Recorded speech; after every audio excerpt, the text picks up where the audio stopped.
Hello?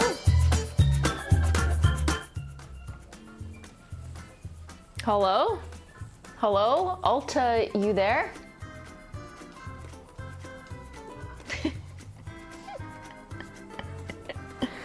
Welcome on in, everyone, to me speaking to a tiny baby microphone on my shirt. So that's why I sound different.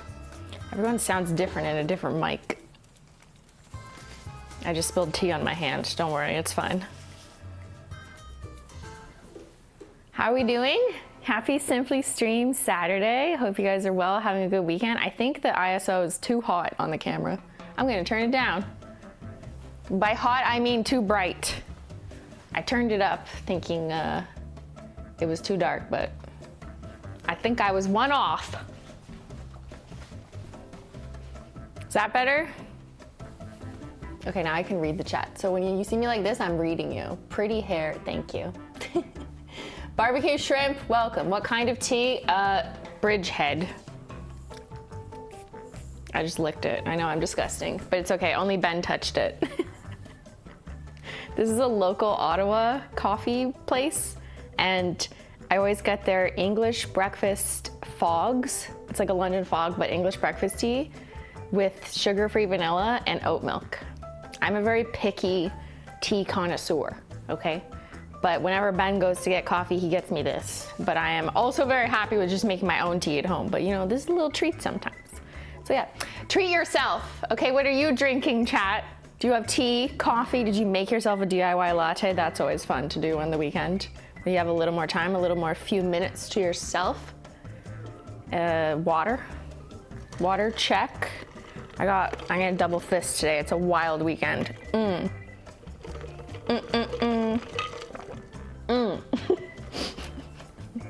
Okay, I keep spilling on myself. The tea is too full. When you get too excited to drink tea. Okay. I saw a Mac attack. Hi, Christine. Hello, Christine. Oh, sorry, my formatting is incorrect. Oh wow, it's still not the best. That's all YouTube's fault. What the heck? Did Google update? Like, it won't shrink. Okay, anyways, hello Christine. First, how much will the birthday birthstones collection cost? I'm sorry, what information are you basing this on? And should we expect 2 weeks for this year's Black Friday sale?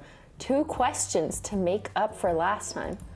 Mac, Black Friday, it's September. Bruh, what? What are you doing? I don't know, honestly. We have not finalized. We finalized like products and new stuff that's coming out around that time. But that actual piece, I actually don't know yet. TBD. All I do know is that Black Friday is like late this year, or kind of gets fucky with 12 Days of Christmas. There's like a weird gap. So I already know we're on it and we have to brainstorm what to do there, but like it's the calendar's fault. The calendar is gonna make this year very annoying. So I already know that. To answer your other question, do I have to? Okay, you guys know math, right? You tell me, okay? Smarty pants detectives, okay? If you all think it's a birthstone collection, how many months are in a year? This is a very hard question. Yeah, it's gonna take at least 87 Holo Taco detectives to solve this one in the Simply Discord. I'm sure it's happening right now. How many months are in the year? How many nail polishes to match those months? And then, wouldn't you expect the most exquisite formulas at the most exquisite price? No higher than our normal for exquisite specialty nail polishes. And then maybe there might be a bundle discount if you buy all of them, because we love to offer you that. So, yep. Math. I make you do homework on the weekends, okay? Don't think you just come here and relax. No, get to work, okay? Do math or clean your shit, whatever. Clean your room. I gotta clean my room. I want to talk. I've been cleaning my room for 6 months. Oh no. And look how far we've come. Anyways, welcome to the mods. Welcome to the Menchie Gang. Thank you guys for joining me. It's been a long week. It's been a long year. It's almost my birthday, which is, you know, a time of existential crisis for me, and also a time of a new Holo Taco release, which is, yes, our biggest release we've ever done. Prepare yourselves mentally right now. I have been preparing my swatches. I am done. They are clipped and shipped to the team, and it has been an incredible amount of work to work on this, our biggest drop yet, but it's so, like, it makes so much sense for the concept, and it's just so exciting. It's so satisfying as someone who, like, loves colors and collecting things and lots of things to put together the next birthday collection. Okay, so I'll just, it's not next weekend, so I feel like I'm talking too soon, but I am mentally in it because I've been finishing it, so it's just very exciting. And hello, we've been doing all that and launching at Ulta, like, no big deal. So it's been a wild time. Like I told you, like 6 months ago, it's a jam-packed fall. She was not lying. She was not exaggerating. That was probably even too modest to say jam-packed. It's like super duper packed, ridiculous, super fragilistic. How the fuck do you say that? I don't remember. So yeah, lots of new things happening. And like, there's also another thing that you don't even know yet. Like, that I don't think anyone of you know yet. Little unsuspecting other thing happening. But it's just a very exciting end of the year for Holo Taco, for me. And I'm slowly getting my life organized, and that's why we're still continuing to unpack. But yeah, I'm really excited for you guys to see the birthday collection and everything we've done. And for those of you who are in the States, near one of the 500-ish Ulta stores that Holo Taco will be dropping in next month, you're gonna walk in and be like, oh, okay, I see her. I know you. It's very exciting to just like imagine that and to see it. I hope that you guys, if you're near an Ulta, where there will be a store locator coming out in the first few weeks of October that will show you which Ultas will carry Holo Taco. They're still working on that in the back end, and they're not physically in stores as I say this on the live stream yet, so don't bother going to an Ulta today, like they won't be there yet. They're on the ulta.com online store, so you can see what we're launching, and I'm gonna show you our new bottles and talk a little bit about that once I get some work done. Okay, I have a benchmark. I gotta do like a couple shelves, and then I'm gonna show you some bottles and talk to you about why we chose the shades we did to put in a store and some of your data that we took to inform that I think is kind of fun to hear about strategy. So we're gonna talk about that in a little bit, but I need to come back to the table. But for those of you who will be seeing Holo Taco in Ulta stores soon, I want you to take a picture because it's just so surreal, and tag me, tag Holo Taco, whether you're posting it in feed or like in stories, like make sure you add the tag so I can see it and repost it. I'm so excited because I live 2 hours away from the nearest Ulta that's gonna carry Holo Taco, so I'm definitely gonna go. And we are planning another trip in the next month to New Jersey to go to the Holo Taco warehouse where it's made and manufactured. And while I'm there, I'm gonna check out some Ultas that carry Holo Taco too. So this is very, very exciting. And because it hasn't been in store physically yet, like rolled out, I haven't seen it. Even though like we've known this, we've been planning, like we planned out the shelf and like whatever, I still haven't seen it. Well, no one has, duh. So it's gonna be really crazy when I walk into a store and I'm like, oh, hey, Sally. Hey, Holo Taco. That's me, what the fuck? It's kind of insane because, as you know, I've loved nail polish for at least 10 years on the internet, because evidence is only what's on the internet, right? So I started my YouTube channel in 2014, and I was using mostly drugstore polish, but a couple indies when I found like, ooh, what's linear holo? Ooh, what's this glitter? Ooh, what's this specialty pigment? I don't see that shit in the drugstore. So it's, for me, a wild full circle moment to be like, wait a second, you mean the brand that I created 5 years ago, like not recently, 5 years ago, Holo Taco, my brand, is gonna be beside what is considered drugstore, beauty department store nail polish? So are you telling me we are disrupting the drugstore with our pigments? Yeah, that's the plan. So I think we're gonna change the definition of drugstore nail polish. Maybe. I know we're just like one brand and there's, I don't know, like 8 others in Ulta, for example, something like that. So no, I'm not changing the world, but I feel like it's such a crazy accomplishment that I never would have thought in my entire lifetime.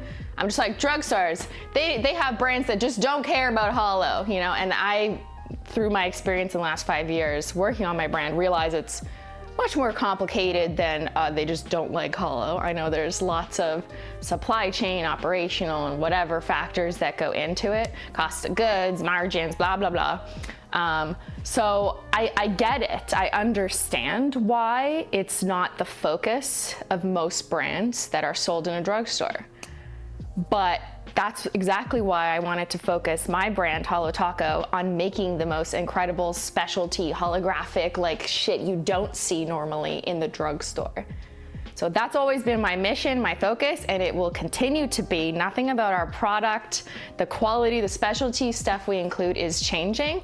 We're just giving some of them to Ulta to carry, to see what the normal people think. Which is also really exciting to me. You know, I'm just like imagining, I wish I could capture it on camera, but it'd be really creepy. So don't do this to random strangers, but just like in your head, picture just like someone who doesn't know what Simplynailogical is, doesn't know what indie nail polish is, doesn't know what holo is.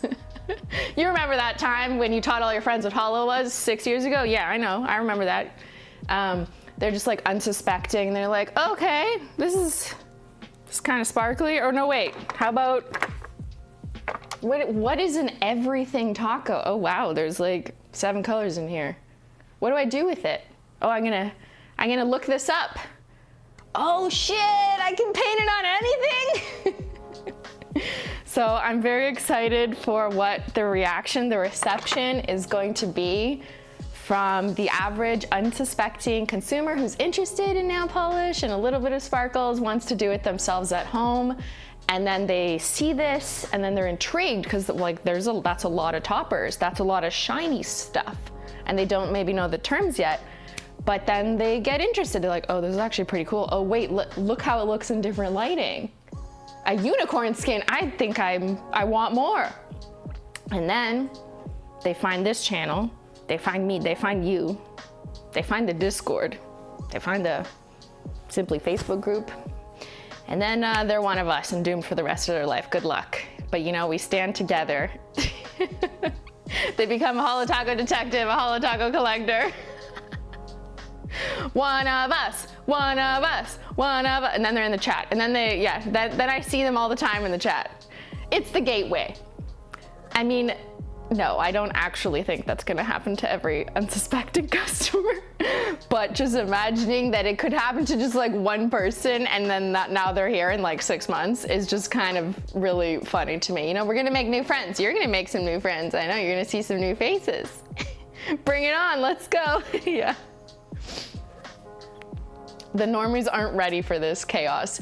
I'd like to also just reflect on how we were all once normies. And when I use the word normies, I really don't mean it in like a derogatory way. I think in other contexts, people use that word to like basically kind of say you're not cool enough. But I think for me, all of us, when it comes to specialty effect nail polish, like the 87% of you who paint your nails, The others are just hanging out. They're just here for the vibes. But most of you do paint your nails and presumably have some baseline understanding of like holographic, the difference between that and just like a silver sparkle, and why one is just so much cooler and more multi-dimensional than another. And some of us, even in this chat, are still learning, which is totally cool, right? Like, you can come in at any point in your learning journey of holo and learn about it.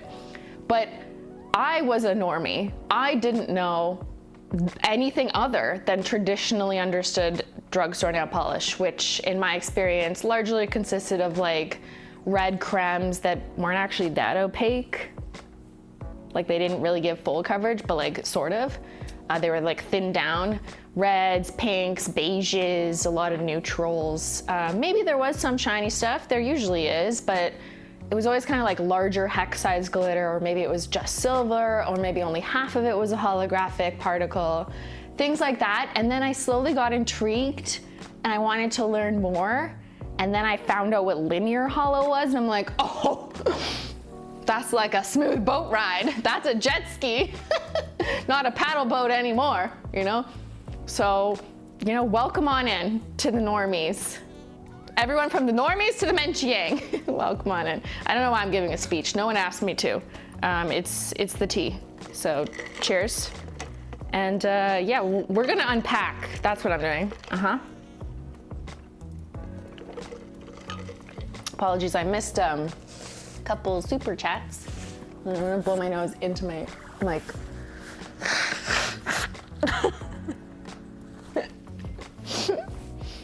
Okay, let me read some things. I ignored you. She was talking. She would not shut up. Okay, I can go like this and then see. Hi, Shrimply. Hi, Leah. Sorry, excuse me. What's it like being an entrepreneur? I don't know. I ask myself that question every day. So happy for you and Ben and the team success. Sending love from a seven-day-old, 30-year-old. You're 30 years old in 7 days?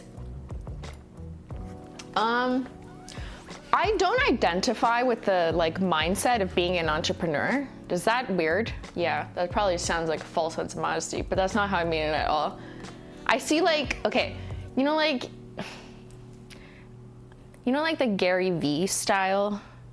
Don't bother looking it up if you don't know what I'm referring to. But for those who know that, there's a very identifiable entrepreneur personality type, and not even just him, like people who you wouldn't associate with him, but who give very, I'm an entrepreneur. Here's the 3 things I wish I knew earlier, and here's the 7 things you should do to grow your business. Like, that's just what they do in part of their content, or they're speaking, or maybe they like enjoy doing it and they're invited to talks all the time to talk about being an entrepreneur and blah, blah, blah. I don't identify with that at all. Like, it makes me like, I don't know what to say. And it doesn't mean that I don't reflect at all, or like, struggled and was challenged and have ideas about the things that it took me to get here. But I feel like I am not the personality type who's gonna stand up there and be like, everyone should be an entrepreneur. Here's the 7 things you can do, because I did it and you can do it too. Just do this. I feel like so much of life and circumstance is circumstantial. And it's about good people. It's about some luck.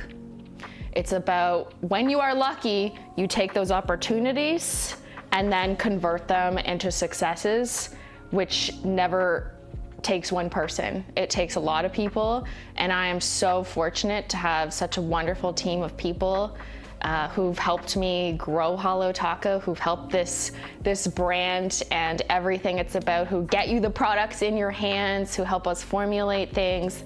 So it's not just about me. The only thing you could attribute to like, oh, that was all Christine, was like my YouTube channel. I didn't have any editors, any producers, any managers, any network channels, literally nothing, which was like quite dumb actually, because I did not optimize. I was the opposite of an optimizer, except for Ben. Ben was there with me the entire way, helping me through the business side of things with Simply. And he still is today with Holo Taco. But yeah, I don't I'm not good at advice on how to be an entrepreneur. I really just think it's like, if you get that opportunity, if you find something you're passionate about and you enjoy working on it and you have a drive and a motivation to keep going because you want to see, like, where can I take this? What do I need? What resources do you need to help you realize that vision? Then that's kind of putting all the puzzle pieces together, rather than like, wake up at 5 a.m., drink 7 cups of water, take my class and pay $1,000 to become an entrepreneur. You know what I mean? Okay, I know I'm stereotyping the entrepreneurs, but anyways, that was a long answer. Hope it answered something. Heather, I'm going to see Evanescence tonight. Need many ideas. Cold Slate and Freezer Burn. Francis Bacon and Aids, good morning, Shrimply. Any formulas, any new formulas in the B-Day release? They are all, well, not all, but many of them are unique blends, specialty blends. Like, think, it's not exactly this, but you know how Vacation Collection was like, everyone's kind of like a different blend of things, like very specialty, hard to fit into one category, gonna mess up everyone's spreadsheets, gonna frustrate everyone when they say, what formula do I put this under? And I'm like, I don't know. Yeah, that's it. Julius, when you play The Walking Dead, don't forget to go to settings and set your resolution to 1920. So I did, but then it like wouldn't display full res on my streaming software. Anyways, thank you. Princess Blingy. Maybe yes, please, a Simply tour. Come to San Diego. So happy for you. Thank you. I wish I had the time. Travel and Matt, I feel like the numbers are going to skew a bit from all of us and emptying the Ulta shelves. Are you going to be emptying the Ulta shelves? Let's not do that. Okay, leave some for the normies. Who's emptying the Ulta shelves?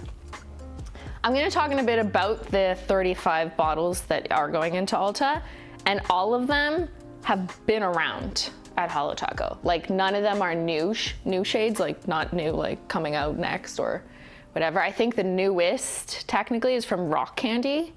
Those are our newest shades, but most of it is stuff that has been out for quite some time. So not that you may own everything we've released, but I think the majority of you might already have most of it. You know what I mean? Just based on me pulling this chat and like who's in Holo Royalty, and like it's like most of you. Based on me, you know. Fancy, thank you for the gifted. Oh, Menchie Gang, tomorrow. Tomorrow is the extra bonus Menchie Gang stream that I do once a month, just as an extra thank you for those gifting memberships or those hanging out with me in the Menchie Gang. So that'll be tomorrow at 2 p.m. Eastern. Oh, I missed this. Sarar, I live in Arizona where we used to have the only What's Up nail store in the country, and we lost it a number of months ago. So this is very exciting for me personally. Yeah, I think retail is challenging. And just like very generally speaking, it is for so many stores, like especially in Canada. I have more examples of Canadian retail challenges because I live here, but like, you know, we lost Target, right? We lost Target, we lost Nordstrom's, we lost Kleenex. There's so many more. They're not on the top of my head right now. COVID definitely disrupted and like ruined a lot of businesses in terms of like those who relied on brick and mortar presence, like physical stores. And some recovered, some just shut down, or some went back to being online, right? Because online you don't have the overhead costs or the retail wholesaling costs. So it's not easy. It's not cheap to put your product in a physical store, whether it's your store that you own the premises or rent, or you are retail wholesaling to a retailer. Both of those are very expensive decisions. So I'll just put that out there too. Going into retail is a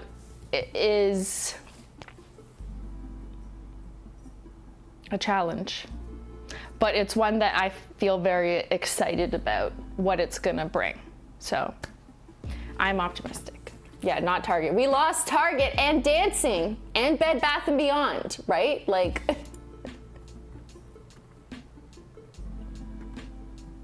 Hey Simply, it's my birthday tomorrow. Happy birthday, chef. I'm also wishing my fellow Libras in chat congrats on what Holo Taco has become. Thank you so much. It's my birthday next month. Woo! Mockcliff, hi Simply, I got engaged wearing Holo Taco last week. A beautiful combo of oh my god, Polar Princess and flaky Holo Taco. Looks so good in my pics. That's amazing. Make sure you share it in the Discord or Facebook group.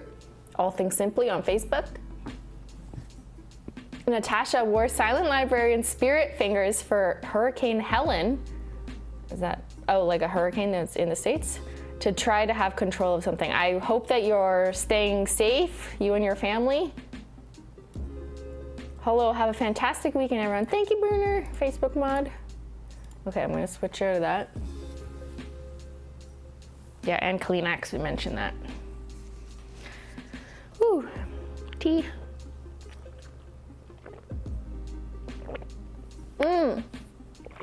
Oh no, I think it's this cup that's cursed. It's not that it's full. Did I spill my shirt? Fuck. No. I spilled on my shirt. There's like a little drip here. At least my shirt is kind of the color of tea. It's like the color of oatmeal, actually. It's like oatmeal. Oh no. Good job. Good fucking job, Christine. This is great. F. Can I get an F in the chat for my shirt? This is not GG's. Big fail. Don't mind me, I'm just rubbing. I just don't want it to stain. I think it's the cup. Yeah, the cup is like kind of fucked up. You have to drink with caution. Take the lid off. Okay, but then I'm actually gonna spill the whole thing on my face. You just wanna troll me, don't you? You wanna see me fail. It's okay, it's only natural. When you see someone else's success, you wanna see them fail. They go, Simply, you're in Ulta? Ugh, I hope you spill tea on your shirt. That is the human condition. Okay, I'm gonna try again like this.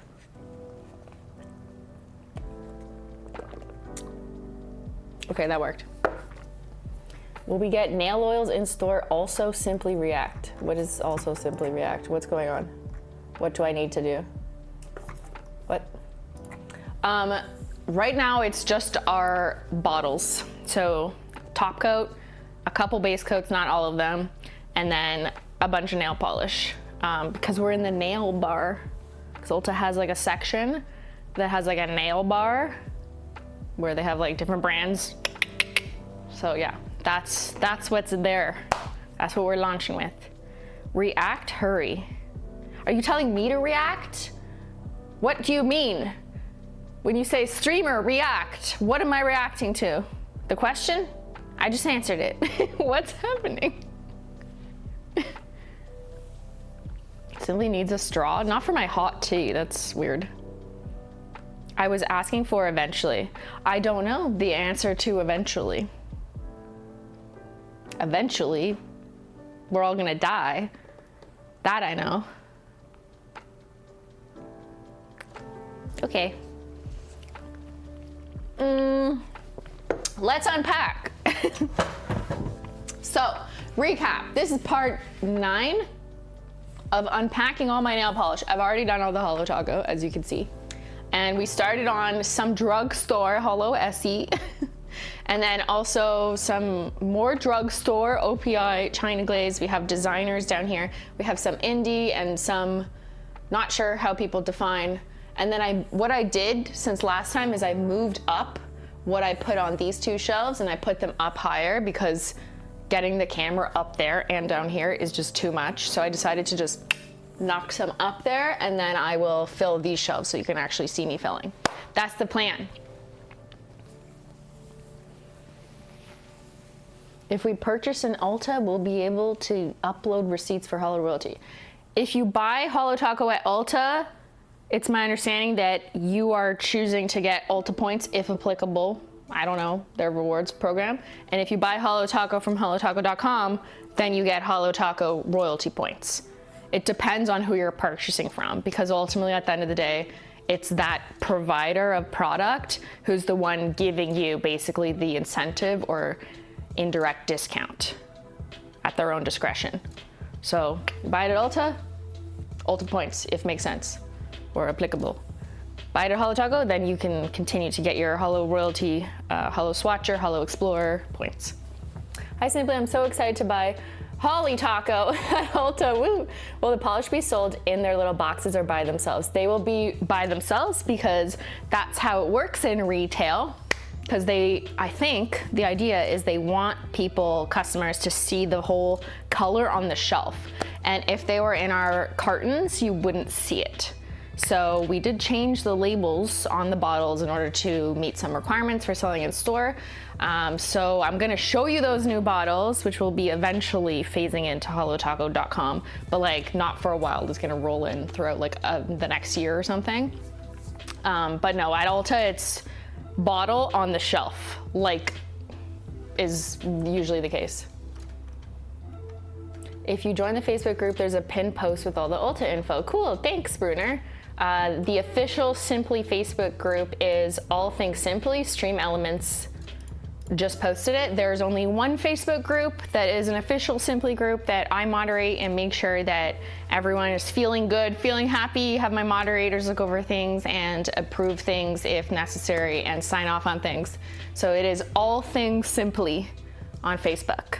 And it has a header that kind of looks like this stream.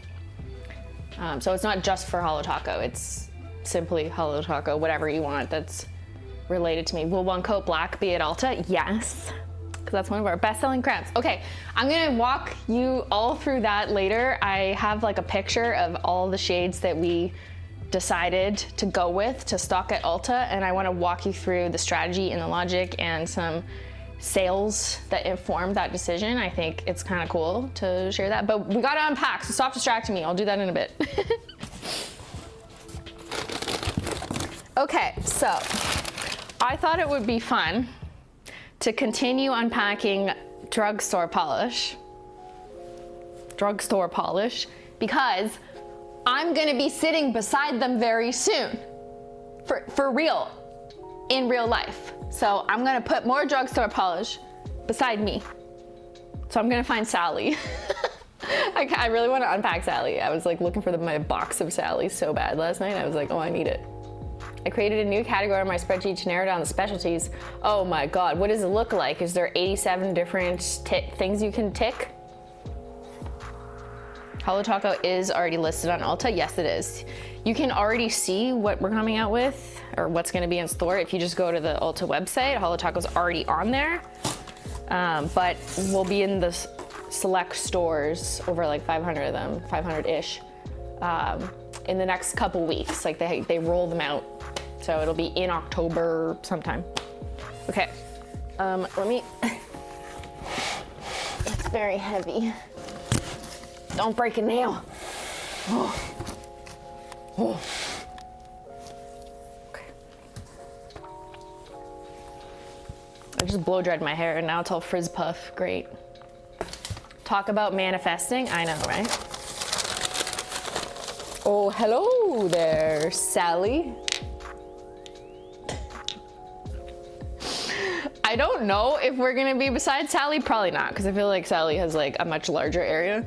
But, and I don't know why I keep using Sally as like the reference category for all drugstore. Just for years, we've always just said, okay, Sally. So I'm just gonna keep doing that. So Sally, I found you. We've got, wow, we've got these colors, the most common denominator color you see in the drugstore. And again, I will say it again. People love shopping these shades. That is why drugstore brands tend to disproportionately sell these shades. Duh, right? It makes sense. And that's totally fine and fair and not an insult to companies to come out with red or pink or neutral, because that's what a lot of customers want. That's fine. For me, I saw a bigger gap or more room to play in the specialty crazy color sparkles land, because you just don't see that in mainstream drugstore brands as much. They're not overrepresented in wild, like sparkles or dark, shiny colors, right? So I wanted to do that because I wanted that for myself. But if I wanted to, hypothetically, I don't need this quite yet. If you just want to appeal to the most number of people and you just want to sell as much as possible, you would probably just come out with a very like neutral feeling brand that attracted the most baseline customer who was interested in like clean girl and a pop of color red, and like you will get that biggest target audience that has a wider age range, because some people associate sparkles with only young people, which is like wrong. That's just wrong. But you understand my point, right? That like society and some people, like we all live here, and we sometimes listen to what society has kind of said is appropriate. So when your grandma is like, why are you wearing blue nail polish? Okay, she would not have been a customer of Holo Taco, but she totally would have bought Sally Hansen. So Sally would have had a bigger market share because Sally would get all the boomers. But now, all the boomers are dying. What's gonna happen? Wow, that got dark really fast. Don't mind me just having an existential crisis going into my birthday month. Cheers. We won't include that in the edit. Shouts out to my editors.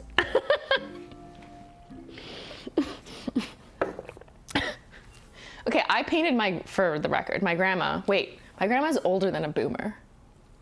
Yeah, she's like the silent generation. Wait, does that make sense? I don't remember.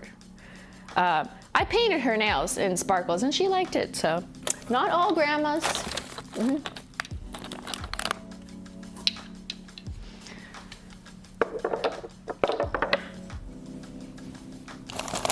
So these Sally polishes, first I'm just like throwing them up and then I'm gonna organize them by color, but I do disproportionately have beiges and reds. Most of these were probably sent to me in PR. I think Sally was one of the most recent brands to continue sending me PR, like as recent as just last year, I wanna say. Which surprised me. Maybe they just like don't pay attention and like forgot to take me off their list. I don't know.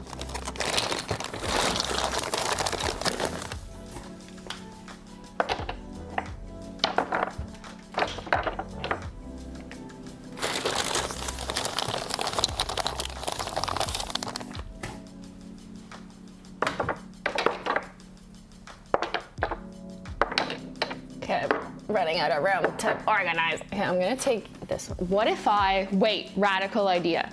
What if I take this, I feel like this is throwing everything off. It's just like too bright, you know? What if I take this away and put Sally right beside Holo Taco, manifesting it on the shelves? That'd be wild. You anti-promote them in streams? No, I don't. Like, I don't. Okay, any promotion, I just said how many wonderful reds and neutrals and beiges and pinks they have. You know how good that is for their brand? No. What do I have to say? Actually, no, I don't want to say this tea. Too dramatic. Ben would say it, but I wouldn't. There was once upon a time in a podcast, we talked about a brand that we did not name.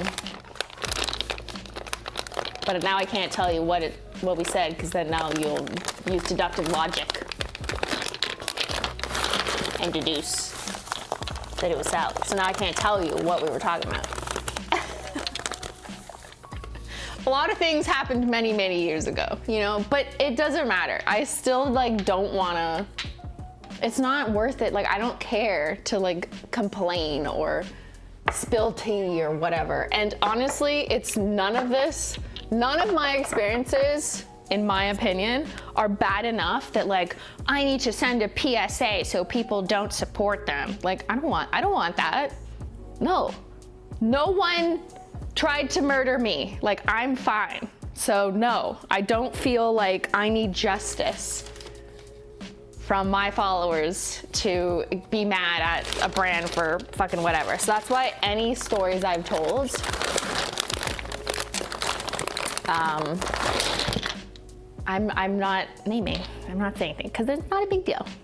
And Sally did nothing, I'm not even talking about them.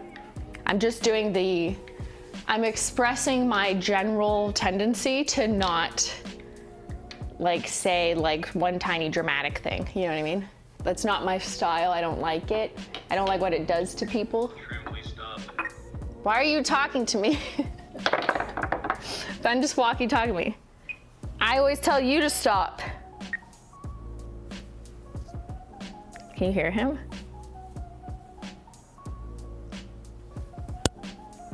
He stopped talking. Okay.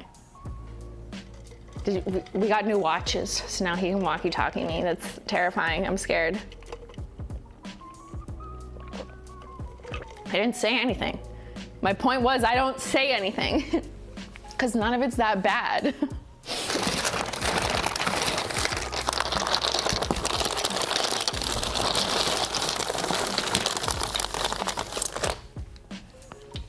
This is not a drama channel. Okay, I'm gonna move these just so I have more room. So I don't have to keep putting my hand way up there. This is like a whole ass workout. And I hurt my shoulder last week and I had tape on this shoulder. So it still feels kind of like, I don't wanna raise it like this. Like I can do this, but like I can't do that. You know what I mean? You know what I mean? Great day to unpack nail polish. Ooh, there's more Sally. Okay, but I have not Sally on top. So I need to, hold on, I have an idea. I'm gonna grab this bag just to temporarily, it's my Michael's bag where I bought a bunch of fake jewels for the next collection prompts. You're half joking? Why are you joking? What are my mods doing? I got scared. I thought he hacked the stream. Oh.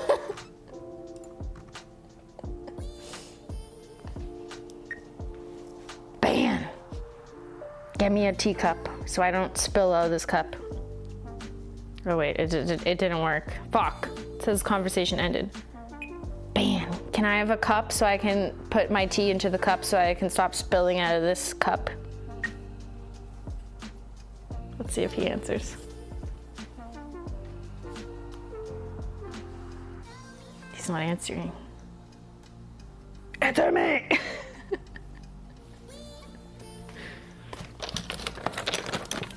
Dunkin' Donuts? What the fuck? Ma'am, this is a Wendy's. Did you hear that? He said, ma'am, this is Wendy's. Yeah, I finally gave up my Fitbit and I got an Apple Watch, which I've never had in my life, despite having all Apple devices, including my phone. The most fun is the walkie-talkie. Like, it's actually hilarious. Just randomly annoy Ben. But I turned off like all my notifications because of you guys. Other than Ben's walkie-talkie. Okay, where was I? Where did it go? No. This is iconic. Do you like that sound?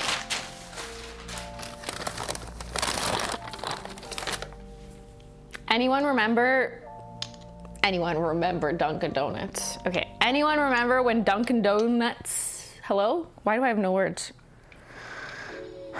Let's try this again. Does anyone remember when Dunkin' Donuts made nail polish? Yeah, it's weird. What? Did you know this?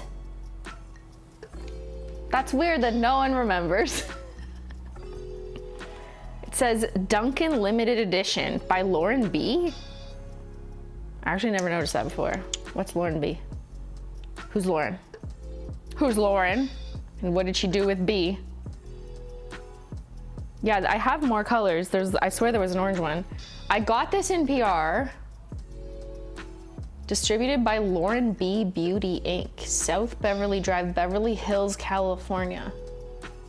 Oh, okay. I guess it was like a collab. What is Lauren B? Who is Lauren? Your name, Lauren, but you're Lauren S. So yeah, Dunkin' Donuts came out with nail polish, and note the picture.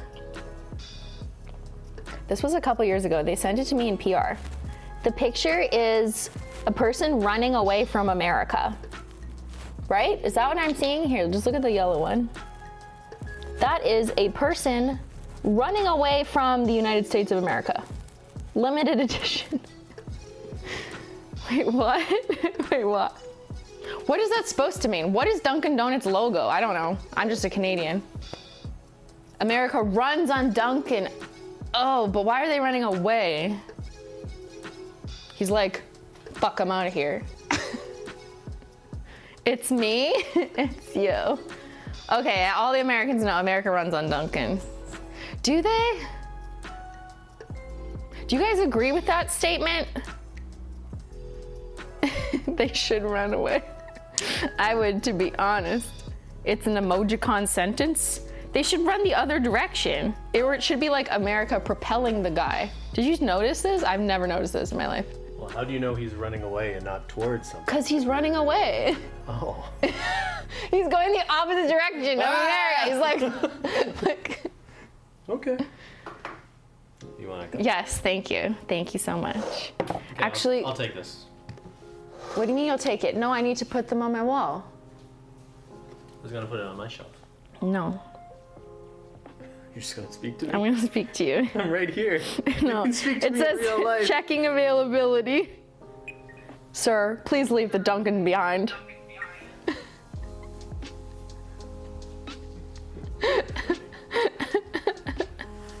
Thanks for the cup and the tea that I will put in this cup now. Okay, don't spill. You spilled on my shirt today. I'm so professional. All right, there we go. Okay.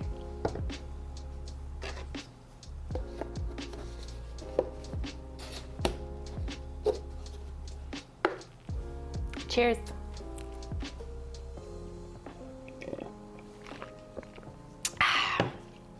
Oh, it's getting cold because my hot plate's over there. Okay, so I don't think I've ever used these. Oh, the shade names. Oh, Ben's gonna love it. Okay, you wanna know the shade names of Dunkin' Donuts? If anyone has the opportunity to buy these, probably not, they're probably done. Banana Split, Pretty and Dunkin', and Blueberry Crisp. You know, Banana Hacks walked, so Banana Split could run away from America. Wow, I'm so dumb today. Okay, I'm gonna put them up here. And I know there's two more colors, I just like don't know where I put them. So I'm gonna put them up here, sideways. Any bottle that is a rectangle, you get put sideways on my wall. Sorry, that's just how it works when you take up space. Okay, so what I was doing was I'm just gonna transfer not Sally's into this bag so I can access the Sally's below. These are all, well, I see some Kylie Jenner nail polish and some scented nail polish and some sinfully scented Kylie Jenner nail polish. We'll get there later. Don't worry, we'll get there.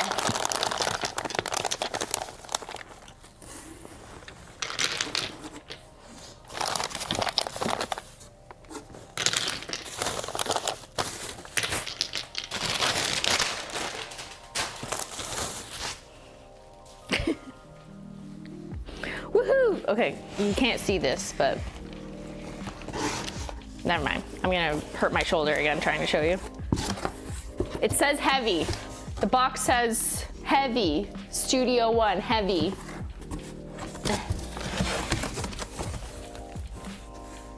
Gonna hurt my wrist too, goddamn. I would love to see the Michaels haul, okay. I mean, do you actually though? Because they're kind of all over the place. but here's two things I got at Michael's haul. Gems and children's gems. Uncut gems. I'm so Julia. These ones actually don't look good on camera. I got better ones from Amazon. The clarity in them is a bit better. I got a whole kit, but here's one that I just randomly had. I got ones that just have better, like, they look more like cubic zirconia. They're probably not, but these ones just look like children's plastic. So didn't really like these. And then these, I only ended up using one of them because I don't like the flat back because then they have silver on the back. Great for bedazzling, but not for what I need them for. Woo. But you wanna know something else that I got on Amazon? Here, this is the only one I didn't open because it came too late. But I got these and they're so pretty. These are real fake gemstones, but they say they're like cubic zirconia, but they actually have a shape of a gem instead of just being flat. So when you put them like on a table, they look cool. So I got a couple packs of these, just this one came in late, so I didn't open it.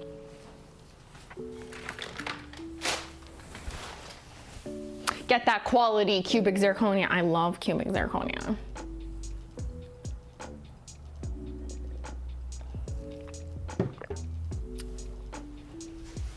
Okay, Sally, we are continuing. Oh, so you all know this bottle, but do you know this bottle? I'm sure you do, because Sally has like 17 different bottles. One business decision that we've talked about before, me not actually knowing anything because I don't work there or have any insider knowledge, but I've mentioned my speculation for like why they would do that. Because first of all, it's not economical to like have to do multiple different types of bottles, because then like how are you gonna allocate and reallocate? It's really annoying, operationally speaking. So that's why most brands would just like stick to one bottle. And also the customer would be like, what the fuck are you doing? Stop it. My collection is ruined. But I think Sally, being one of the most giant conglomerate brands of nail polish out there, right? Maybe it was more of a branding exercise, like to be able to come out with multiple different lines of nail polish formulas, where like one is Miracle Gel. We're not gonna go there today. We're not gonna rant about how nail polish is not gel, so stop using the word gel on a product that is not gel. It is confusing to the customer. We're not doing that again. But Sally advertises like one line is Miracle Gel, one as, oh, this is even the same bottle, different name. Complete Salon Manicure, one is Insta Dry, one is, I have other bottles from them somewhere. Here, one is Extreme Wear, one is Diamond Strength, one is HD, one is, that's also Extreme Wear. Oh, one is Pure Good Kind. For reference, I will hold them up. And this is just what I quickly pulled out, but these are all, well, these are technically two the same bottles, but different labeling of lines. Okay, I'm gonna drop this on my tea and spill. But these 4, 5, 6, 7, at least 7 different bottles or branding from Sally Hansen that advertise themselves in different ways as a different line. Now, these are all nail polish. They're all nail polish that work the same way in the sense that they air dry, okay? But they all have different shapes, with the exception of these two, the same shape, but different label. I think if I'm like to put my like marketing hat on, I would think that this is a branding exercise in order to make consumers perceive their different lines as being different from each other, which makes them more inclined to purchase from more than one line, which therefore would result in more purchasing power or higher revenue, instead of cannibalizing within one line of bottles or branding where they release like 800 in the same bottle, and then customers go, well, I don't need all those, but I need one of these and one of these, and why? Oh, I should try this one, and oh, what if I try this one, and oh, I haven't seen this one before.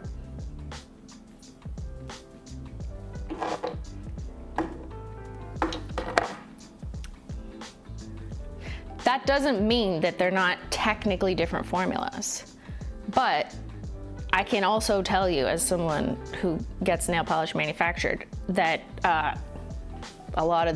most of these are technically different formulas too, right? We just put them in the same bottle. So I think when you are as big as like a Sally and you have presumably the resources to like make a bunch of different bottles, and you're making enough product that it makes operational sense to divide your creations into multiple different bottle types, then it's like a marketing decision that I think makes sense from that perspective. But if you're of the indie mindset, or like you're a startup and you're like, what? The idea of like 8 different bottles? Like, fuck no. Then like that makes sense to me. But, you know, being Sally, I think it was more of a strategy. Yeah. Tricking the customer, marketing is okay. If that's tricking the customer, then all marketing is getting tricked, right? We all get sold on something. We're all consumers whose eyes get open to something enticing. That's the role of marketing. So if we want to hate marketing, then we just shouldn't buy anything ever, right? We're always being sold something. I think being conscious of that and being critical of it and thinking about why we're interested in a product. Do we enjoy it? Do we like it? Is a conversation we should all have with ourselves all the time, especially when we find that we're spending too much money on something. So I don't really think like tricking the customer is the right language, but I think it's observant to notice, you know, a brand's decision making in like making all these different bottles, making them seem like they're a different line, and then maybe that does make you more enticed to purchase from different things. So, you know, they are also selling choice, or the illusion of choice at minimum. Like they might have the same colors or similar colors across bottles, right? But, you know, they're also selling to a giant audience across the world, like internationally, globally. And they probably don't have every single shade in stock everywhere. So anyways, just an observation about my theory for why they have so many bottles. But I don't know, because I never worked there. Or I was never at Sally Hansen HQ meeting Sally, saying, so Sally, tell me about your bottles.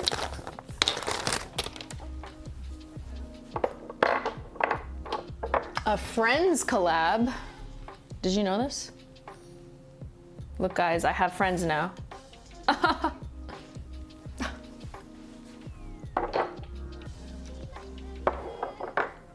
I have so much Sally. Like, I'm gonna be doing this forever. Fuck. I gotta put my hair up. It's getting annoying. I thought we were not getting into this, getting into unboxing my nail polish? What? Do you not want me to unbox my nail polish?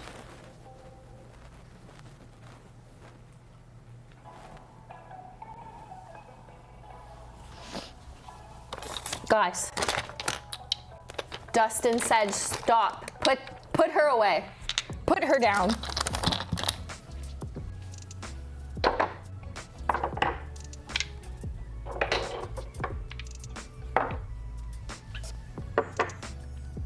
I kind of like going through all my old nail polish because it's kind of fun to like have a conversation about the polish, or, you know, anything you want. What do you want to talk about if you don't want to talk about the polish, huh? Why are you here? What did you think we were going to talk about? this would be a great opportunity to recount every bottle. Okay, Starshot Nails, you keep count, because my brain can't do that and talk at the same time.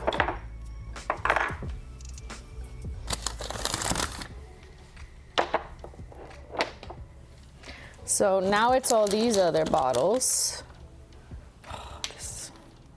I'm gonna have to put them on the desk. Was it a whole Friends collection or just the one? It was a whole Friends collection, which are scattered across up there, but I see a few that say Friends, which would be a licensing deal, I imagine, where Friends was like, hey, you can use our branding, but give us some money. And then Sally was like, okay.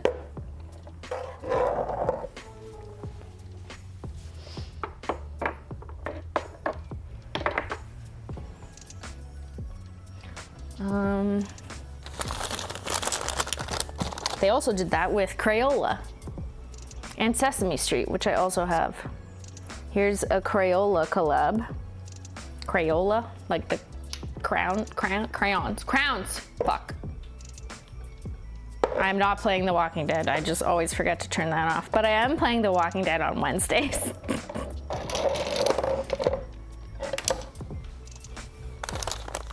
Okay, I'm putting all these bottles on my desk for now, because I want to make sure I have all the big bottles and organize them properly.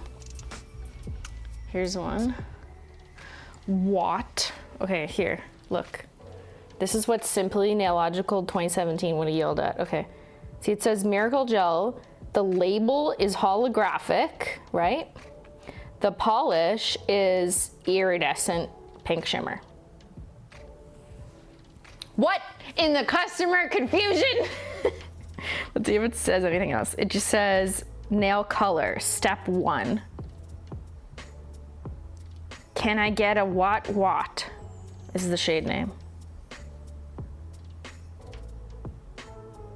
This is the first time I've noticed them having a holographic label on these Miracle Gel. Like did I not notice any others? No, I swear, the other ones don't have it. Like, is that them implying like it's holographic, but it's not? Is it real hollow? Oh no, you've awoken 2017 Simply. Okay, wait, what's this one? Oh, this one says unicorn on it. This is actually an iridescent shimmer. Very halogen glow. It says Miracle Gel. But at the bottom, or sorry, at the top, it says top coat, step 2. Step 2, unicorn top coat. So, I agree it's step 2, because like you put it over a creme or whatever. But I actually think writing the word, this is just like me overanalyzing from what I know and I've seen customers, like, this is just my opinion, okay? Step 2 makes sense, but top coat implies, I think, to the average consumer who purchases Sally Hansen, that it's the last thing they have to do, right? Like that's it. Like, just put this top coat on and you're done. And also it's gel. Wow, what a miracle that would be. Only a miracle could make this gel unicorn top coat that's not a top coat. The only thing that's a top coat is a top coat that is clear and dries glossy, quick dry, and seals in your manicure to prevent chipping. There is no such thing as a top coat that has pigments in it, because it just like, it's not the same base. Like the actual core of what makes a quick dry top coat is never what's gonna be in here. You can't mix them together, it does not work. So this is step 2, but where is step 3?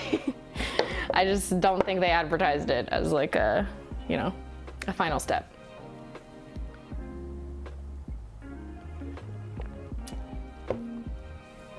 Step 3 is always a normal top coat. Yes, but I don't think they are advertising it, because I've only ever seen step 1 and 2 from them.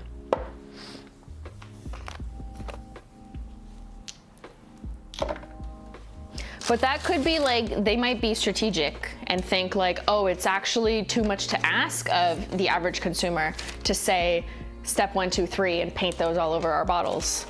You know what I mean? So we're just gonna say 1 and 2 because it sounds easier, and let them figure out whether this works as a last step or not. I don't know. I'm guessing. I'm like, what reason could it be? Not that it is. Look, here's another bottle. Oh, diamond strength. Well, these ones have a little diamond in them. That's cute. Look at the little diamond. Wouldn't that be pretty as a nail polish?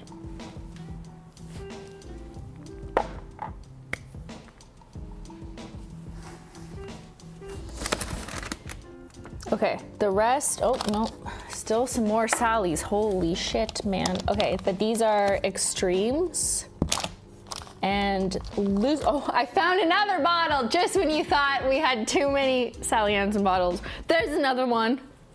This one is Lustre Shine. Lustre Shine? Lustre? Or is that the French or is it Lustre Shine? I can't remember anymore. Nail color. Lava. But you know what's funny?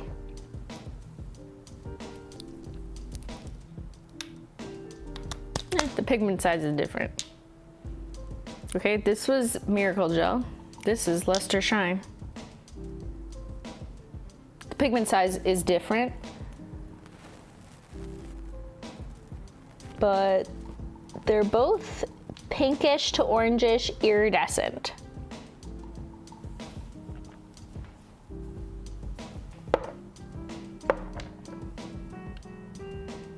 They actually do look like almost the exact same pigment, but different size, but like same color shift.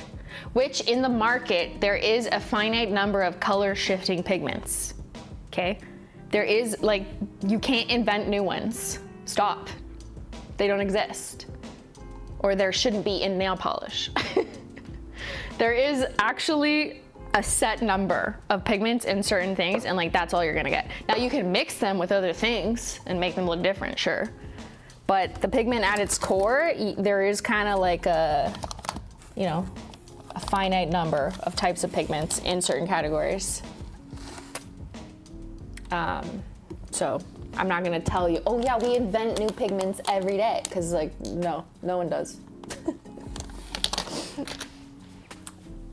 There's a reason why I can't shop that brand. My heart can't take all the different bottles. Well, you could just focus on like one bottle style. I like this bottle. If I had to pick of all Sally's bottles, I like this bottle. To me, it has the thickest glass at the bottom, which I like. I like thicker glass. I really don't like these bottles. Something about the asymmetrical shape creeps me out. Reminds me of Nicole by OPI. What else? These are fine, but this is their like cheaper line, so I understand it being just a very regular bottle that doesn't feel heavily weighted. This is probably my favorite bottle from them, just in terms of like weight, how it looks. The glass doming at the bottom like makes the pigment look prettier, and the cap feels big and not like, I don't like these ones. It like comes in, it's tapered. Can someone bring me some tacos? How do they manage so many SKUs? My lord, they're a giant company, I would assume. How does Amazon manage so many SKUs? Who the fuck knows? Okay, I'm gonna reorganize all these by color now that I have the big chunky ones up on the shelf. Let's not forget these ones. But first, I'm gonna pee out the tea. So I will BRB, fill up your water, refill your tea, and whatever you need to do. And I will run a little ad and BRB. Did that go? Tell me what ad you get. I will BRB. And I will mute myself.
I'm back. Did you have a good pee? Did you have a good tea refill? Everyone behave?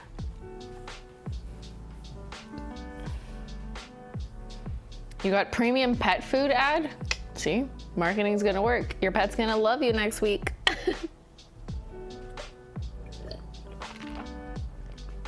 Waiting for the day Simply forgets to mute the mic and we hear her pee out the tea. Drew, are you Ben?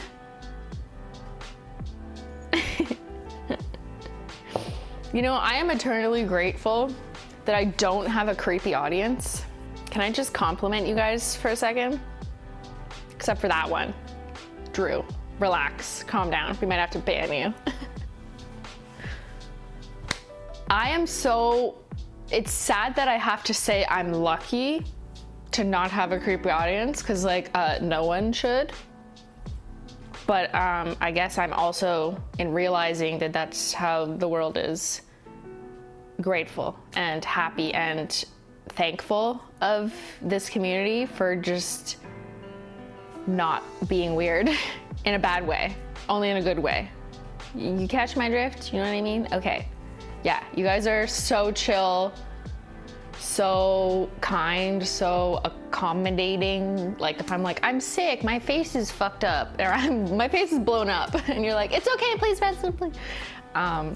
You're just very normal, but also like, you know, this community type of normal.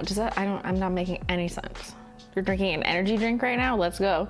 I had half of one this morning. I'm picking up what you're putting down. Okay, what? When is Menchie stream? Tomorrow. It feels like we're on FaceTime with friends. This is FaceTime. Show your face. Your screen's not on. I can't see your face. Hey, I can't see your video. Can you turn it on? Don't give me the same excuse that you have bad connection, okay? How many times do you go into a meeting and then someone's like, oh, I'm sorry, I have a bad connection. Whatever. Put your TV on, put your screen on. It's nice to chill out sometimes. It is, and that's what it is. We stay within agreeable levels of weird and chaotic. Exactly, Jimmy. That's why I like it here. That's why you like it. That's why you're here, okay? You can do the Discord chaos with the Elmo Fire memes and Shrimplies, but you're also kind and you never cross weird lines. You're just chilling, okay? We're just here to hang out and have a good time. I lost my USB camera. Well, get on Wi-Fi. Kanani, we are the type of weird that likes night blue sparkling nails, but not to stalk anyone or ask for pics of their feet. However, if someone asked for a picture of my feet, I actually wouldn't be weirded out because I put my feet on the internet, I painted my toenails. I wouldn't see it as weird because I don't really care. Okay, Sally, we're gonna organize your big booty bottles.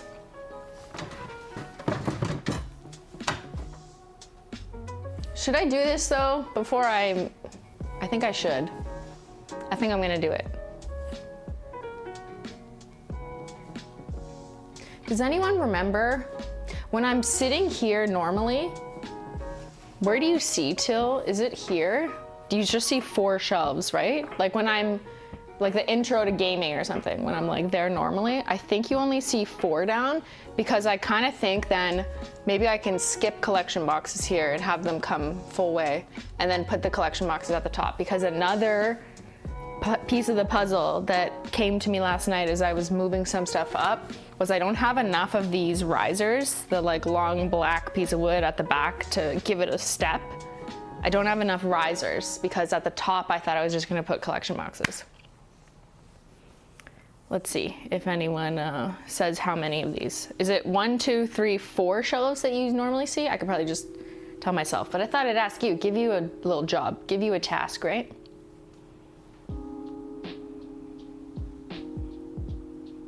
Make you do some work around here.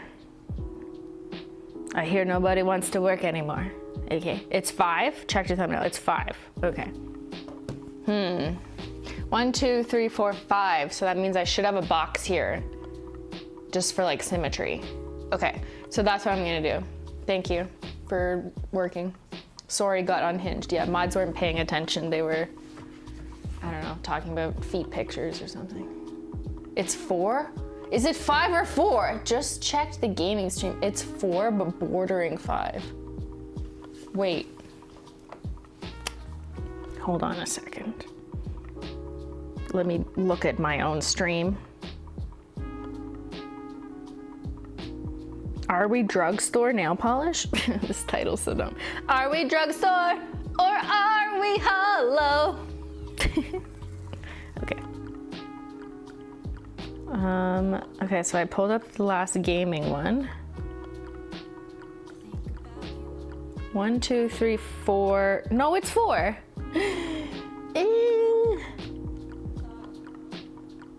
1, 2, 3, 4. No, it's cleanly 4. Okay, it's 4. It's 4, you whore. I'm talking to my sister. Don't worry.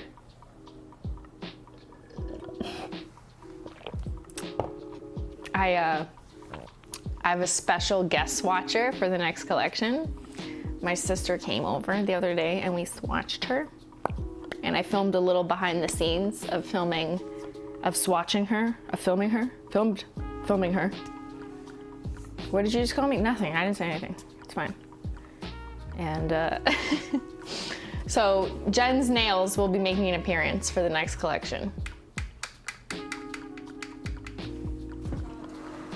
Okay, so I'm gonna just put Sally maybe there. Actually, no. I'll figure it out, okay? But I'm gonna stand here, so, and I'm gonna move this just for now. Can you see up here? Yeah, sort of. Okay, let's put the neutrals over here. What the fuck is this? Oh no, these are black. Okay, that's black.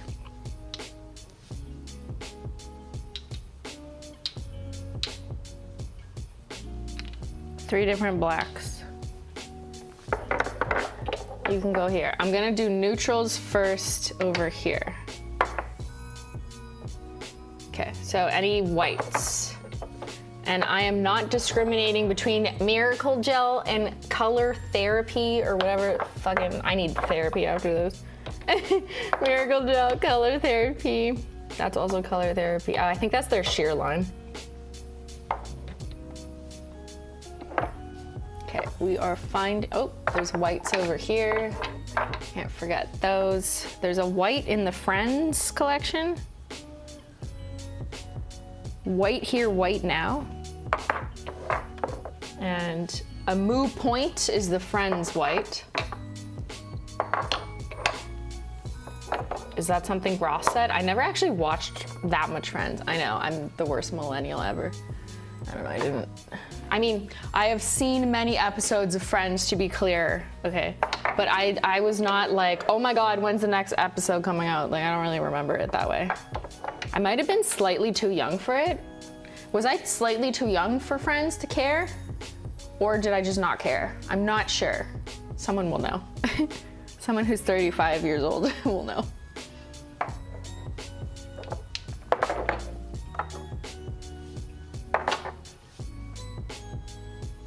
Okay, now we're doing pinks.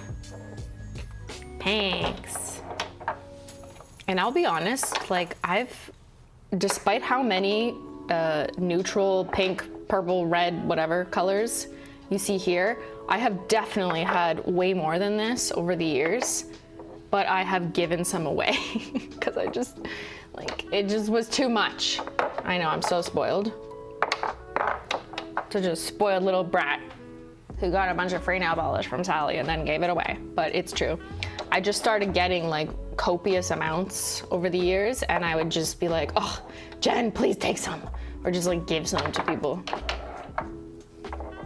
Anytime a friend came over, I would just be like, here, I just got these, do you want them? Not because I didn't like them or, whatever, but just because sometimes I was just sent too many. And I wasn't using them. I was never a nail polish reviewer in the sense of I didn't make reviews of like Sally's latest collection. Here are my thoughts. I don't think I've ever done that in my life, right? I started swatching a couple indies way back when, but then I very quickly pivoted to just doing like nail art stuff. So that wasn't really like reviewing companies anymore or at all. Just kind of me fucking around. And then I started making dumb videos, which you know those ones. So no, I would not consider myself a reviewer of any kind.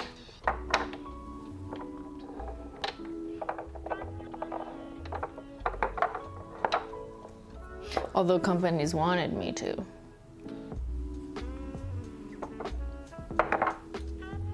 And the main reason why I wasn't really interested in doing that isn't because it's biased for them to be like, oh, we'll do this if you do this.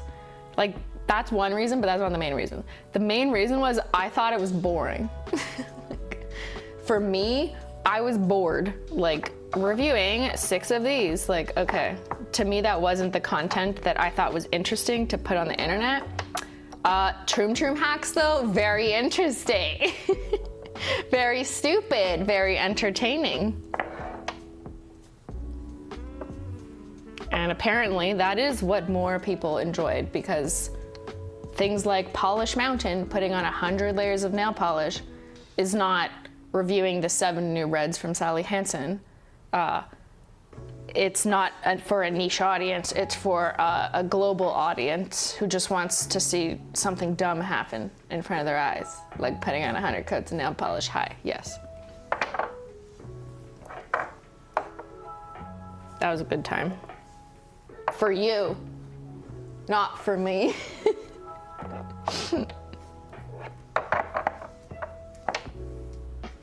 As painful and torturous as things like Polish Mountain actually was, because it took me 12 hours the first time I did it, I am glad that I did it, you know?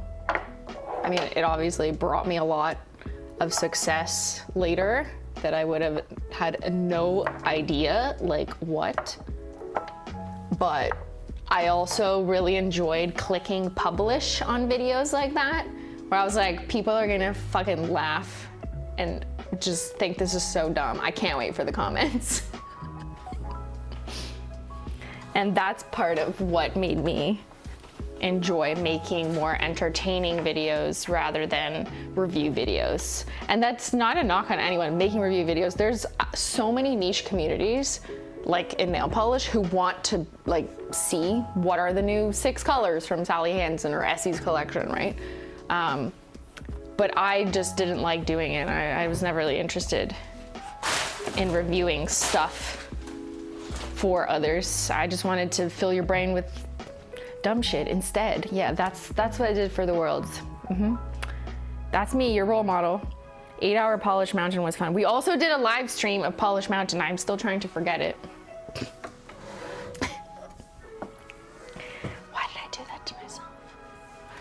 It was for charity, and Ben got a V cut haircut, so that was definitely worth it. Worth it.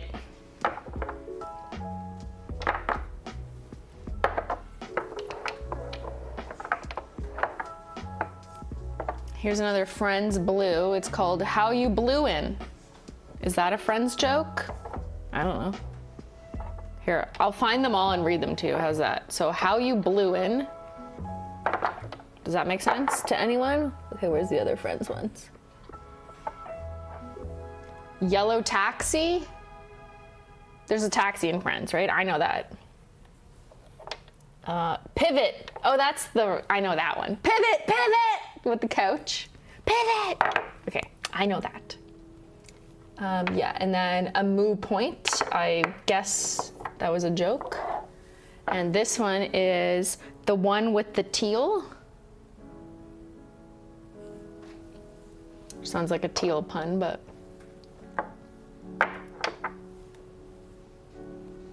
Okay, we are almost there. Look at this, Sally. You're gonna line up so nicely on one shelf. Wow, it's incredible news.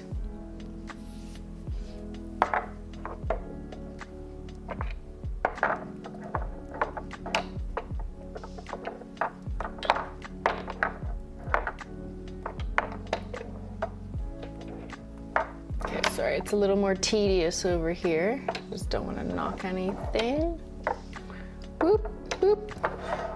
Okay, we'll put the step 2 unicorn top coat that's not a top coat over here, and these 3 black ones at the end.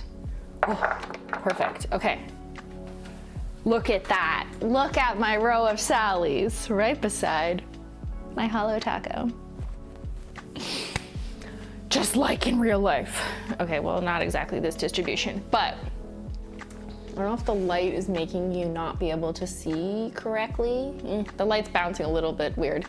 But like from here to here, which I'd say is like 70% of the Sallys, at least the ones that I have, like this is just a random sample. I gave more of the neutrals away over the course of a few years, right? So I actually do have less neutrals than the initial distribution I would have had I never given them away. But I'd say like 70% of this is kind of the typical assortment in the drugstore, at least disproportionately. You've got your pearly whites, your somewhat sheers, your light pinks, a little bit of shimmer in some of them. You've got your neutrals, some sandy beiges, some mauves, some reds, some deep reds, some lighter reds, a little bit of orangey reds, and then some like dark purpley eggplant colors. That is disproportionately what is usually in the drugstore. And most of these are creme formulas. Creme or maybe kind of crelly, just because like they didn't make it quite opaque enough to be like a rich creme, but like it's also not a crelly. You know what I mean? Why is Ben being stopped? Do I need to ask? 4 hours. Ben, stop. He's playing games and bragging about them on my stream.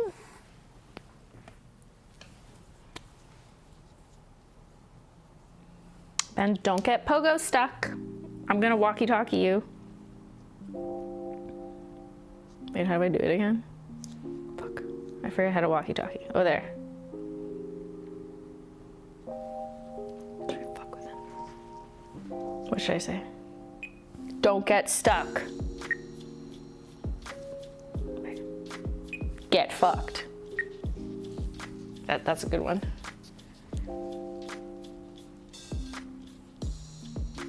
Will he answer? He can't, because he's going like this.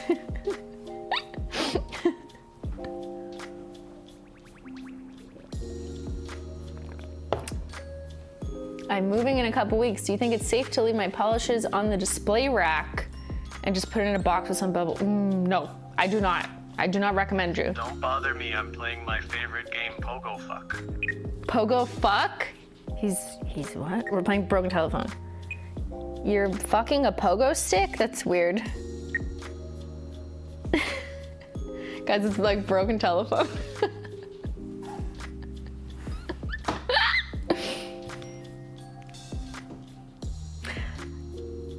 You know what's really funny with these new watches? This is not an ad, but like, whenever you finish a workout or do anything, you can like add your friends. This is Apple, okay? And then it will tell them that you finished it. So like, I finished a workout or whatever, and then it gives your friends a way to pick from a list of preset answers to just like quickly tap. And you can like pre-select like, good job, or like, you're a gym rat, or whatever the presets are. But then half of the presets are like, do better next time, or you could have done more, or not your best. And then one of them was just a bunch of throwing up faces.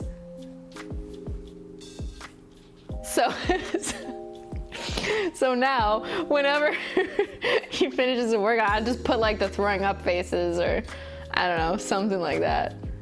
Like, I think they could be a little spicier. Like, they should have one that's like, get fucked or something, you know what I mean? Like just throw it up. Give me another notch. But the throwing up faces one is so good. It doesn't always pop up, but like, I kind of love that one. Just throwing up. Crying, screaming, throwing up. Anyways, so if you have an Apple Watch and you add your friends to it and you give them permission to see your workouts, then you can tell each other that you're throwing up. Okay, yeah, it's such a great new feature for humanity. I can't wait to see what we're gonna do with it. It's so random, right? What did he do now? Why are you in here? He's not in here. He's just still being pogo stuck. The developers at Apple needed to get hugged as children. Yeah, it's this is fun for adults though, you know? Like, I kind of want to tell my sister to get fucked after a workout. I wish you could add your own presets, because I know what fun things me and my sister would say to each other to motivate each other. No, I missed. What did I miss? I don't know what he did. Message deleted by Benton. Oh no, that's not it. I can't read anymore. I read too many Sally bottles. Why does Ben keep deleting someone's message? Lol, get forked. Okay. I don't know. Who knows anymore? Ben was banning people randomly. Oh! Ben, aren't you busy? As am I. Stop interrupting me. Okay, I know what I need to do. I have... That's what happens when you roll a chair over bubble wrap. Don't worry. That was not good ASMR. Boo. I was gonna grab... Oh, why did I come over here for? Oh yeah, more Sally Hansens that I threw over here last time. More Sally Hansens. These ones are from Sesame Street. I'll put them down and then show you. I just threw them over here last time we unboxed them. Sesame Street and Sour Patch Kids? What? The fuck? Look at all these Sour Patch Kids. Look at all these IP collabs. Okay, here. I'll show you, one sec. These are Sally Hansen Sour Patch Kids Insta-Dry. Do they taste good?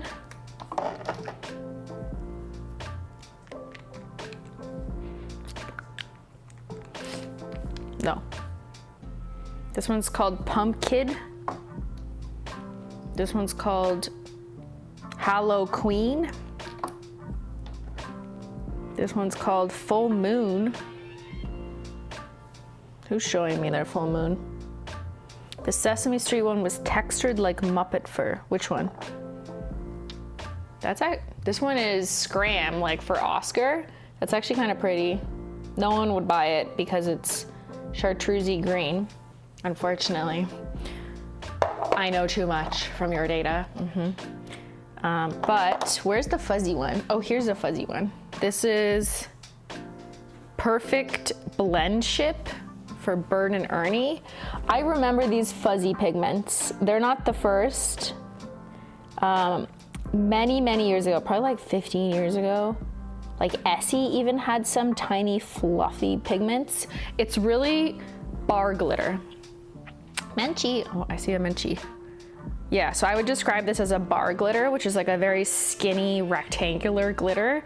And this one's like multicolored. So like there's a blue one, there's a red one, there's a yellow one, maybe a white one. Not sparkly or metallic, just flat.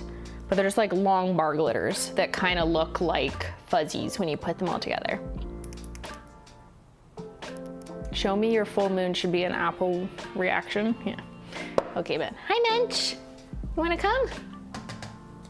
She's thinking about it. But she's trapped because there's bubble wrap in front of her. She doesn't know how to get over it. Menchie, come here.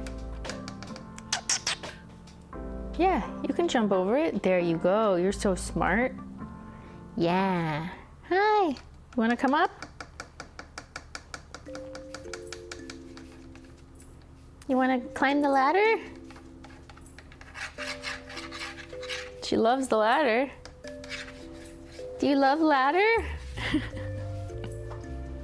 Menchie. Menchie.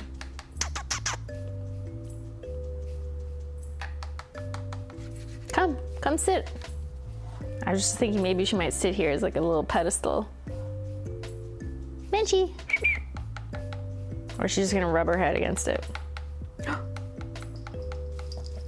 Yay! Good girl. She's my circus kitty.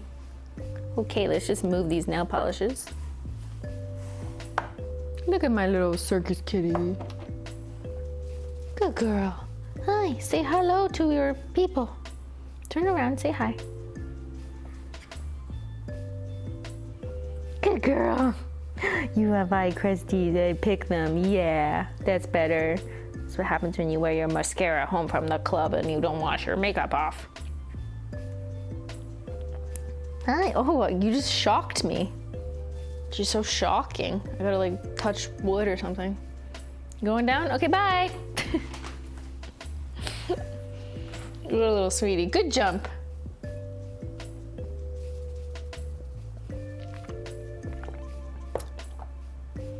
Oh, there is more of these weird Sesame Street ones.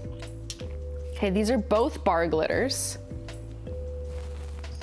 One's red bars and one's yellow bars. For Elmo and Big Bird.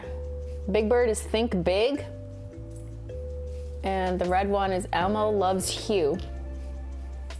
And now Menchie's covering chat. She's in front of my monitor. These are bar glitters just in a singular color.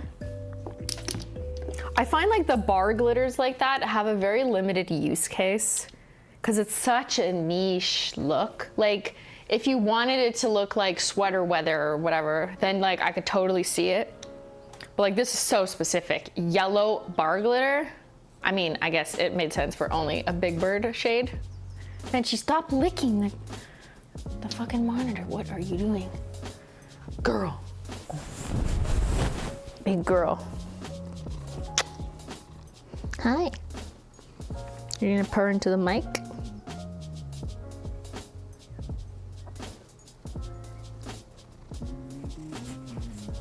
Hi. You big freak. She's just a baby. This is my 12-year-old baby. It's her being a mother. She's so needy. We kind of match. You're blending into me.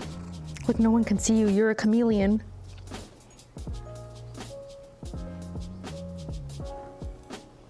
Saturday with the kids, am I right? Can I put you down somewhere? Can I put you on there? Or is that not cozy? You want to sit in the chair? There's nail polish on it, but can I put you in the box? Okay.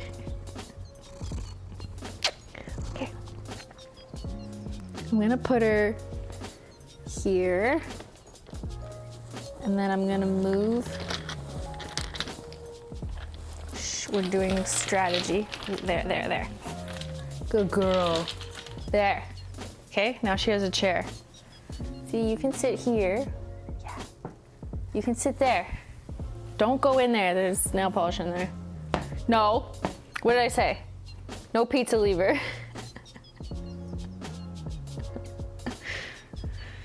Spacious hoodie, you inspire me to be an awesome mom. Do I? What have I done? Because how I take care of my cats? Oh God. All right. No pizza lever.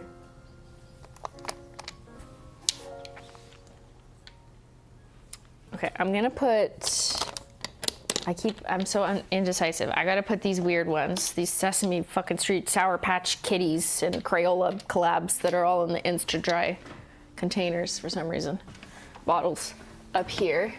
How do I organize these? Like what in the, I feel like these should be by collab just because they're so like different from each other, but I also don't really like that when they're all the same bottle. It's okay. Okay, we spooked her.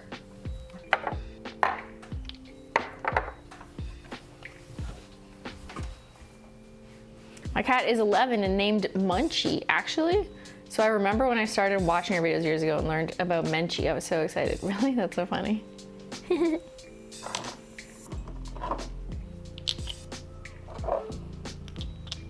So what happens when your cat's hungry? Do you go, Munchie's got the munchies?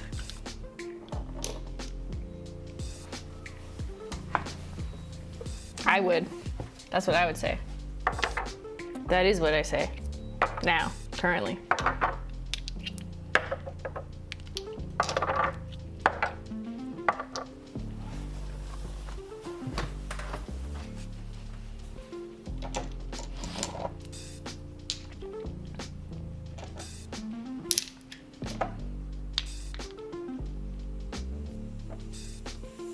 Crayola.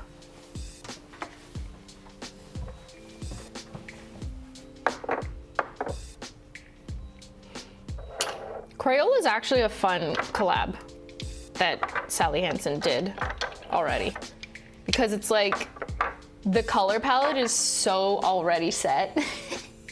Oh, you can't see my head, I just realized. Sorry, I have no head. Here, I'll step down one. But like, if you're Crayola, maybe some of you work in something similar, but if you're like an art department or something and you have preset colors, how do you decide like what red it is? You know what I mean? And I know yeah, it sounds like I'm saying the same thing because like I have a nail polish brand, but Crayola, when they make a pack of 12 crowns, right? And like you could only buy 12 and they have to have, there's like one red, one orange.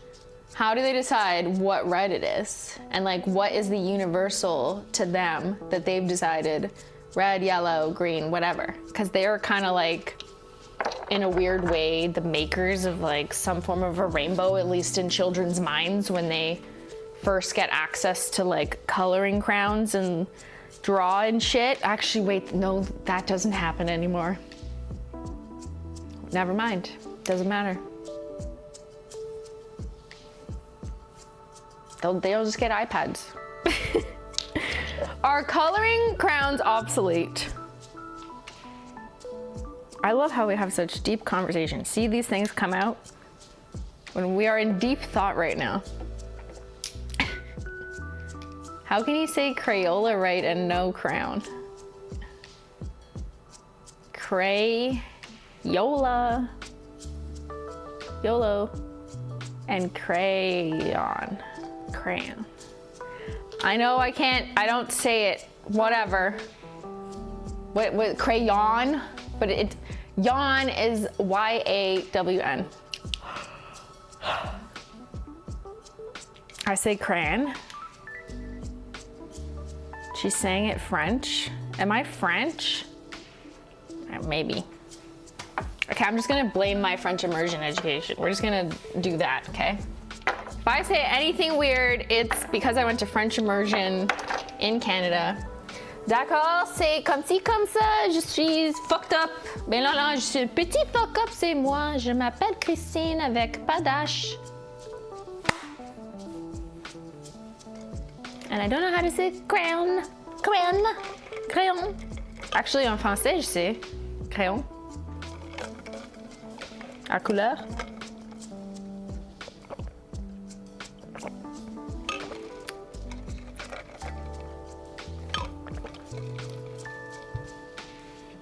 Can we give Chris a yellow hard hat? Her outfit is a whole look, especially on the ladder. Do I look like a construction worker? I didn't build these shelves, but I'll let you think that if you want. Okay, let's get to work. We have a lot of nail polish to put away. I'm your super today, and we're gonna keep this project managed and on timelines, okay? We wanna be tracking green.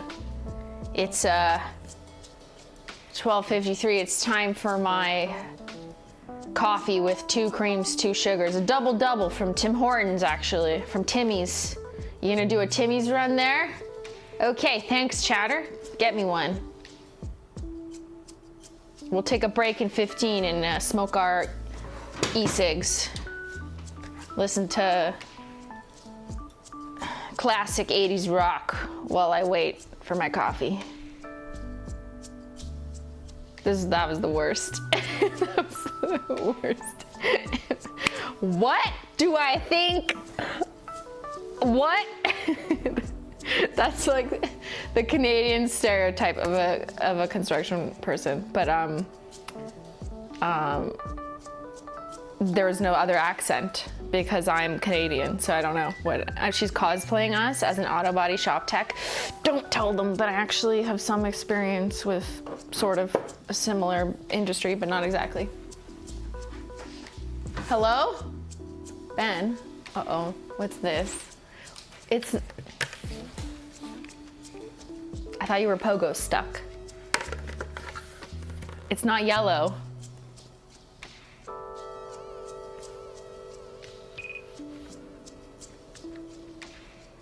I got it so you don't hurt yourself.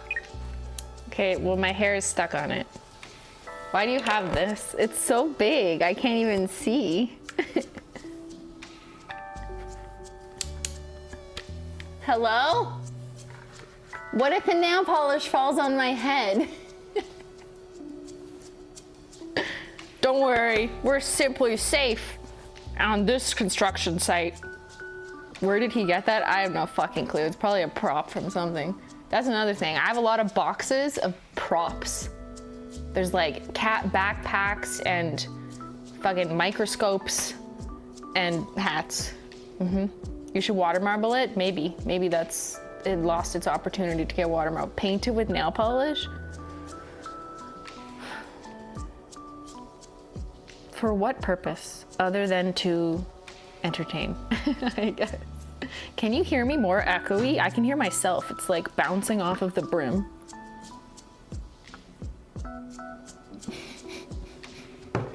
Why do you have that lying around? I don't know, okay? Why do I have 800 million nail polishes lying around? This is just what happens when you come over with Simply. You sleep over at my house, I'm gonna put you to work. You got louder? It is making me louder.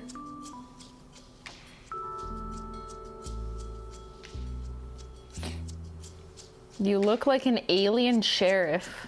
The fuck? Is that an insult or a compliment? Alien sheriff. Okay, I'll take it. I'll take it. Oh, you're going to jail. There you go. I'm in character now. Okay, we're gonna organize, bitches. Everyone shut up. We got work to do. Okay, Crayola. This color's name is white. That's it. That's the name. W-H-I-T-E. White. Okay, there you go. And I'm gonna add a Sour Patch. First sour, then sweet. White. Lovely. Now we're gonna go to pinks. Creep it real. That's what I say. Carnation pink. The shade names for the Crayolas are kind of boring, but I mean, I guess that makes sense because they gotta sell to children, you know? So children are boring, I think. Gotta market to the boring kids. Okay, the red one, we got some Elmo. The unread. Razzmatazz, Scarlet, just Scarlet. Scarlett Johansson. That one doesn't have a name, weird. The label fell off. Flashy Fuchsia, very creative. Just in Wine, actually that one's funny. Vivid Violet, Purple Heart.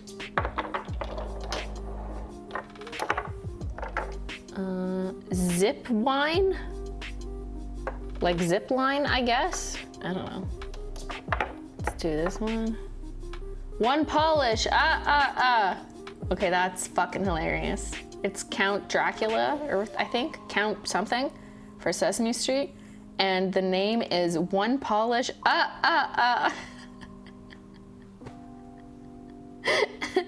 Okay, I like that one. The blue ones, C is for color. Someone had fun naming the Sesame Street ones. The Crayola ones, no fun was had naming them, so boring. Sesame Street, am I not adorable? That's not as good as one nail polish, Okay, Look, again, Crayola, cerulean, that's it. Just the name of a color. Boring. No fun was had for the copywriters for the Crayola collab. The Sesame Street one though, they laughed their asses off. Okay, Sour Patch, Full Moon, we already read that one. Midnight Drive, that's neither Sesame nor Crayola, just generic. Now let's do greens. Granny Smith Apple, okay, boring. Scram for Oscar the Grouch, that's good. I like that one. Turquoise Brillante, I have no idea, I didn't watch Sesame Street religiously. Turquoise Brillante, I mean, it's not pronounced French. Brillante? To me, it looks like brillant, like a French word, but it's probably not. I have no idea. Think Big is Big Bird with his BBL. Dandelion is Crayola. Boring. And the orange is Sunset Orange, like, okay. It was probably Crayola's fault. We're gonna blame Crayola for these ones. Pump Kid, okay, Sour Patch Kids. And then I just have the weird ones, like Perfect Blend Ship. And then let's just put these other ones here. Okay, so they're in color order. All right, okay, I'm coming down the line and taking my hat off now. Don't want to mess up my hair. Turquoise Brillante, yeah, that's what it says, but I don't know. Am I just reading it wrong? Probably.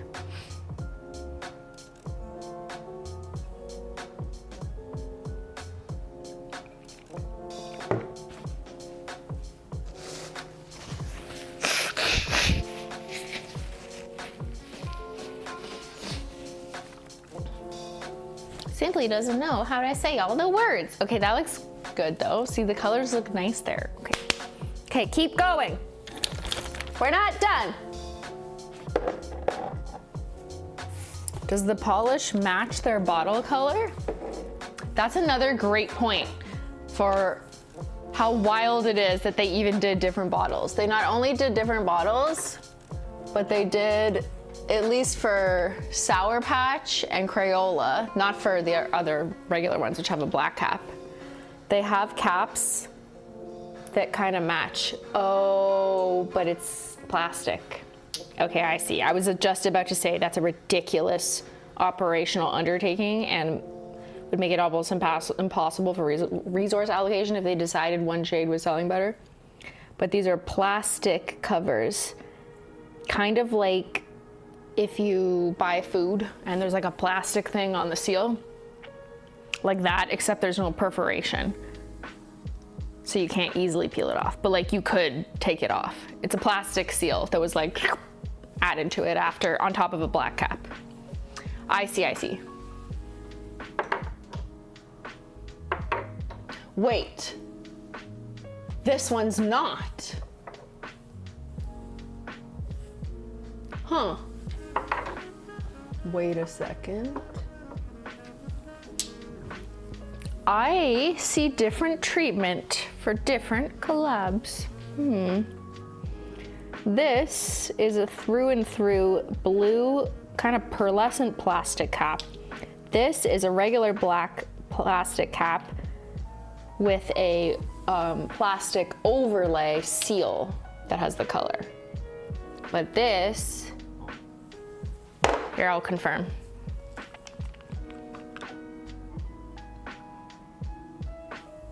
No, this is all blue plastic, which is crazy because they only did it for this shade, but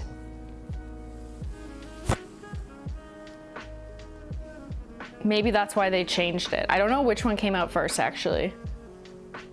You know what I mean? Like which collab was first? I don't know. But it's interesting, yeah, because this is like very annoying, I would imagine, to have to do different color caps for each bottle, because then you really have to worry about projections and you can't change it. However, I'm assuming that this was a one-time limited edition release, so it didn't really matter.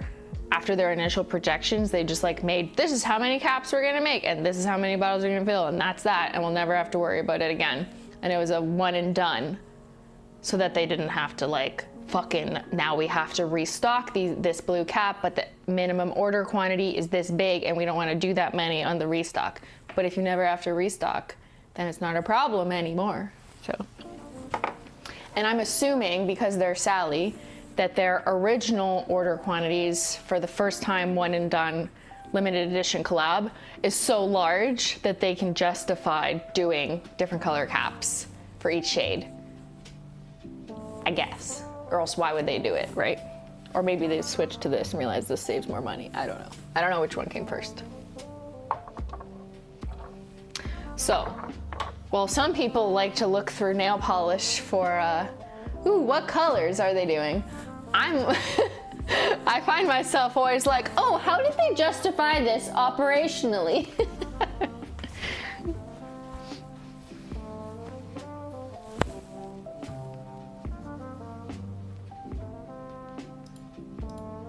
Can you please put box back to ensure it fits without the gap?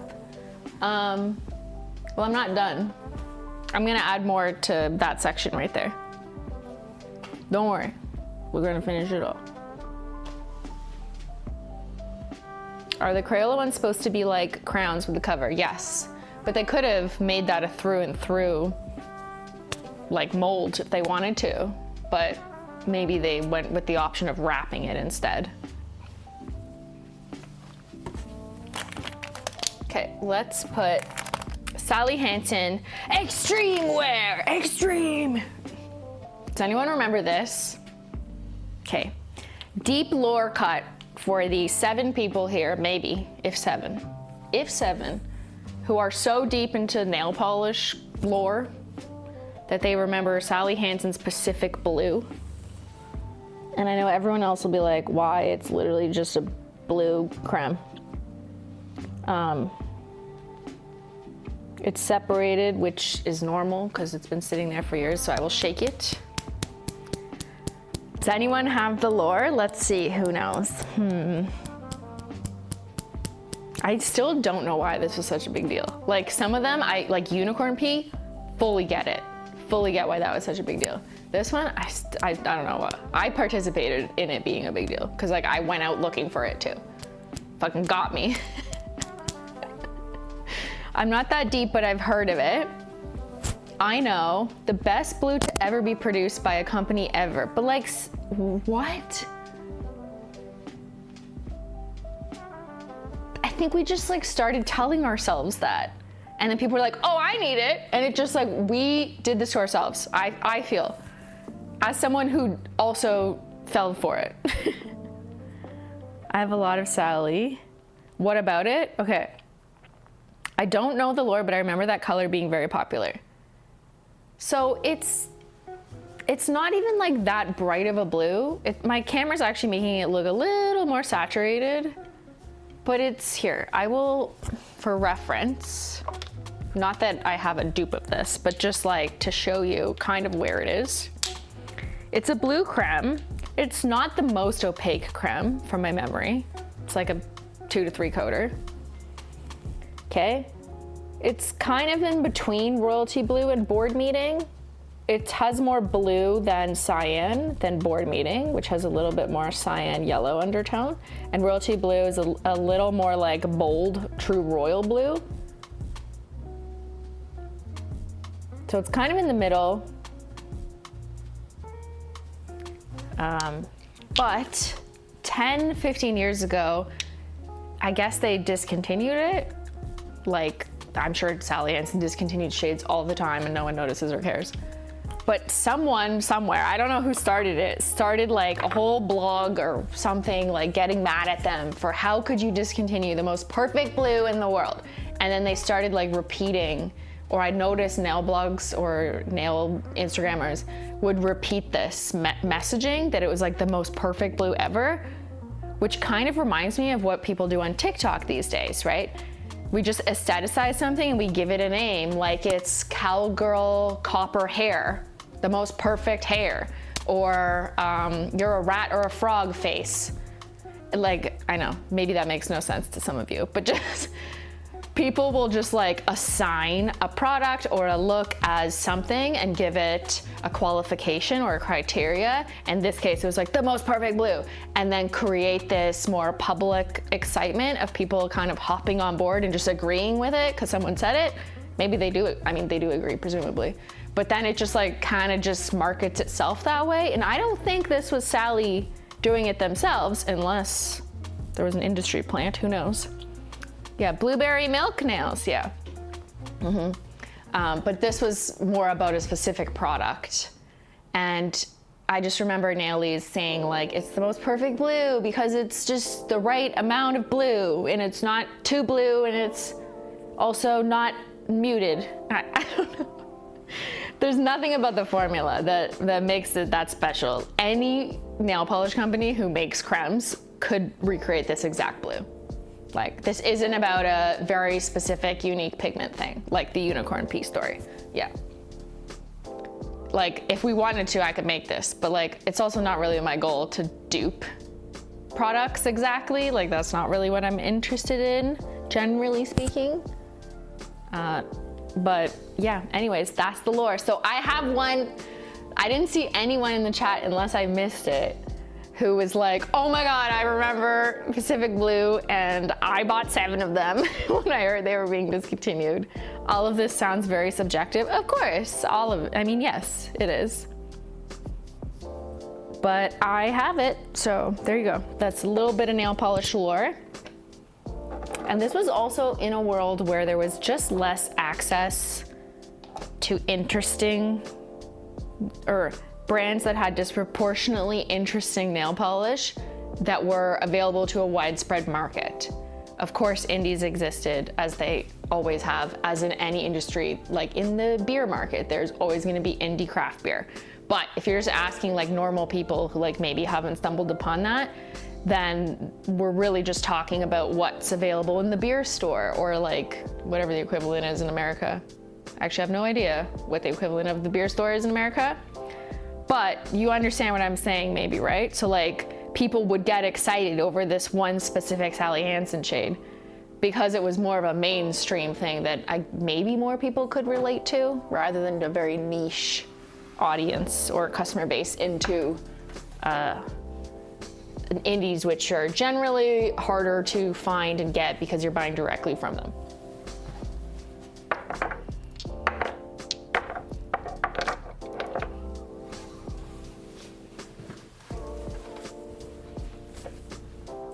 I have 2 Pacific Blues. Oh, I'm such a hoarder. I have 2 of them. I probably did that on purpose. See, it worked on me. It was me who bought them all.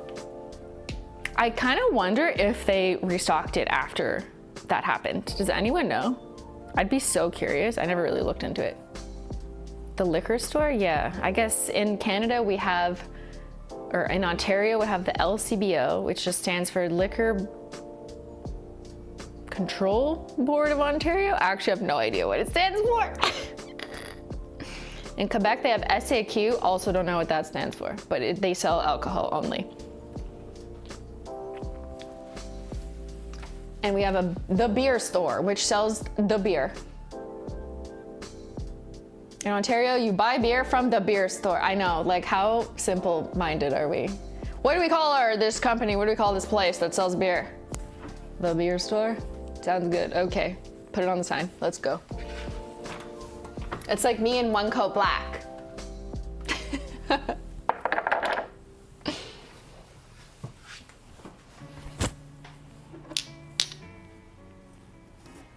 What about this? Good, kind, and pure. Unlike my heart. Plant-based. Okay. Put it in a garden, it'll grow. Why is ABC store a thing? Do you want to know something else? Okay, this is so fascinating to me, and I don't know why it hasn't kicked off on something like TikTok. Maybe it should. Again, this is not an ad. There is a brand called the No Name brand, like The brand name is No Name. And their branding color is just like ugly yellow, the least favorite color, with black text everywhere. It just says No Name in lowercase letters, Arial font, little to no effort, kind of like the Brat marketing. Very similar to the Brat marketing. There is a brand that's called No Name, and they just sell stuff in the grocery store in Canada, in Loblaws. Just look up No Name brand Canada. And it's just like boring, simple, they sell everything, and it's just a No Name. And it reminds me so much of what people give credit to the Brat Summer, Charlie XCX, such a marketing genius. She just like took away all the visuals and put on an ugly color to tell the audience that I'm gonna defy expectations and not give you flashy stuff. That's what No Name brand has been doing for like 8 million years. As soon as I saw the Brat album and like people being like, she's a genius for this marketing, I'm like, I feel like I've seen this. Not the same color, but like the idea before. Now, it wasn't a singer or a musician or someone putting out art. So like, yeah, that's different. But No Name chicken nuggets, No Name towels, No Name paper plates. There's No Name everything in like the most basic branding. And they make so much stuff, like household to food to fucking, they make mayonnaise. Like it's just like yellow on the label. Which superstore is this? It's in Loblaws, right? Is it a Loblaws brand? I actually don't know. But I've seen it my entire life.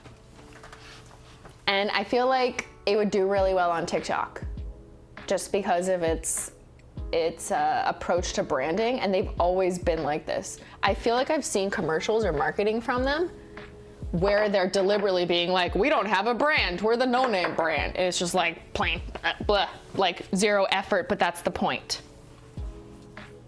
Did you see the No Name beer? They make beer too? Or is there someone else making a No Name beer? They're starting to open their own stores. Really? So it's working? They've been around for like fucking forever. Yes, No Name is a Loblaws brand. Okay, they are owned by Loblaws, yeah.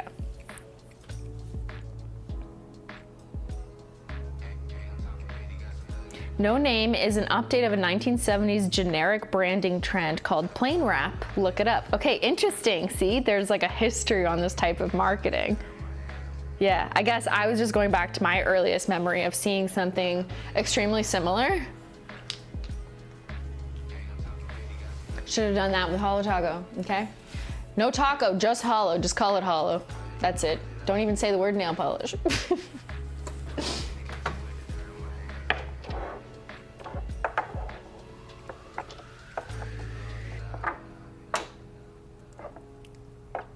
Anyways, that was your marketing class for the evening. Hope you learned a lot about Pacific Blue and No Name brand. Actually, my pants are very Pacific Blue now that I think about it. My construction worker pants, apparently. They're cargo pants, which means I can hold all these nail polishes in it for your information. They're actually very practical.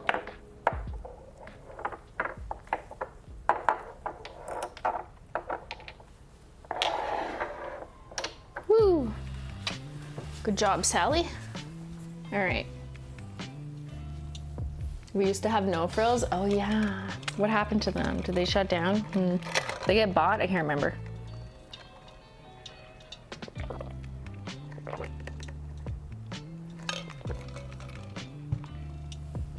Today I learned about unicorn pea. I didn't even expand on that one.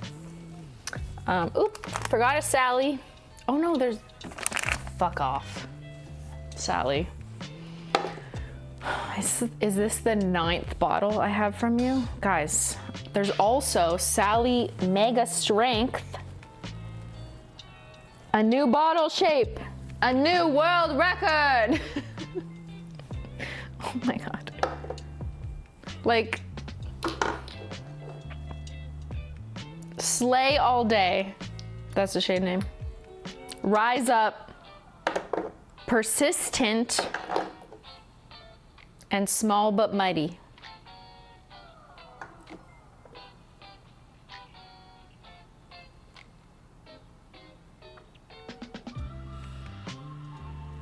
I just feel like this is like, you know, mega strength, you know, attracts a customer who says, I have weak nails, so I'm gonna use that one. But like, I don't know, because there's nothing at least written on the bottle that says why this is any different than just regular nail polish, which does act as a splint, and wearing any type of regular nail polish will actually help keep your nails like a splint, right?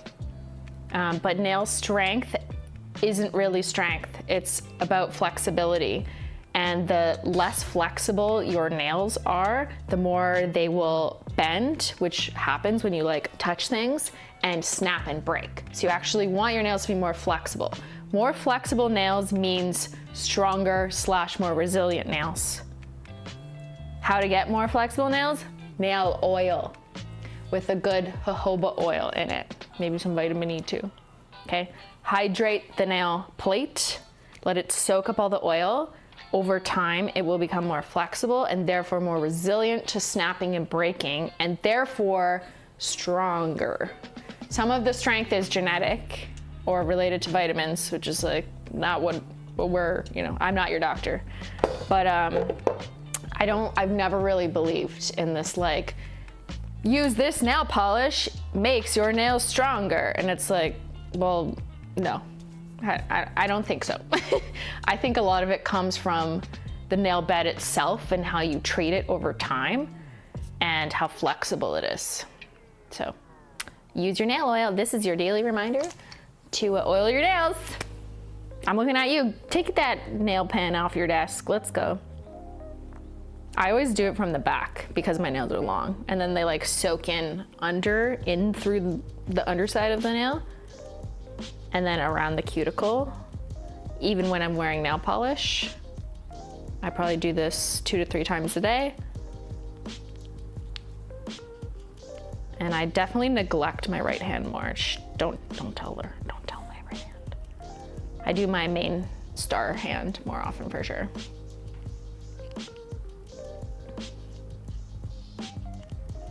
Yeah, we have it in the chat. If people want strong nails, should just go for gel. Well, that's not gonna make your nails stronger. It depends on what your goal is.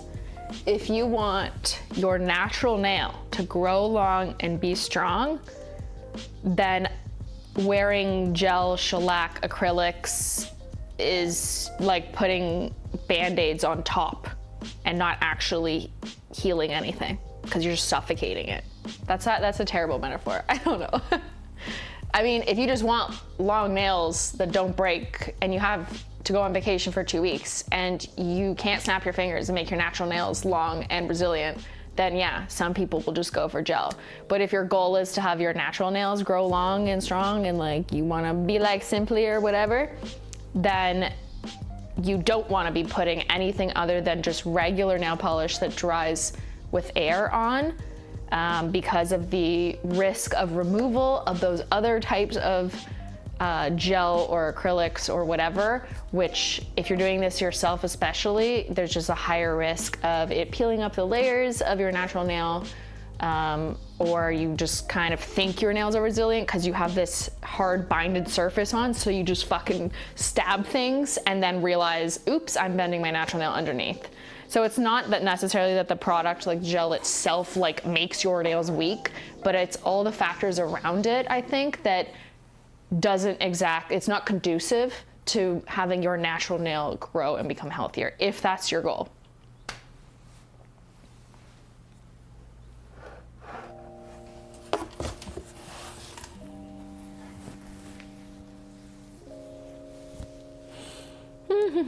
Okay. Oh, I was finishing with mega strength.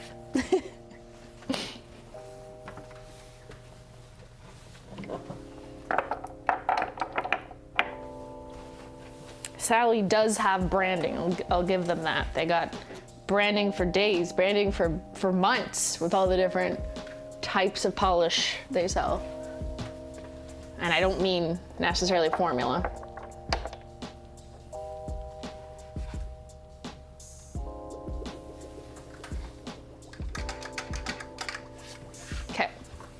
think I want to show you our new bottles. How about that? Just move. I have no room anywhere. Ah. Let's put these here. Let's move this.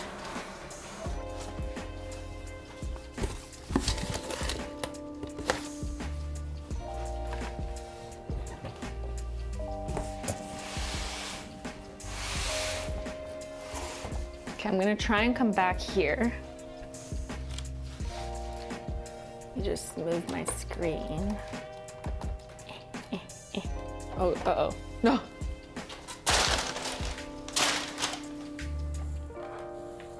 It looks like I'm lifting the chat. I have to put my screen back so I can see.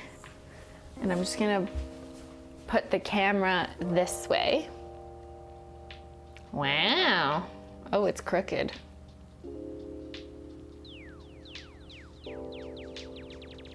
So 1, 2, 3, 4 shelves is where I normally have it, right? And then I'm more zoomed in, so I'm more like this.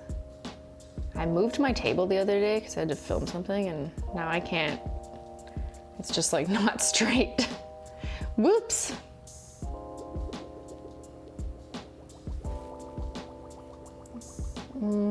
Kind of? No.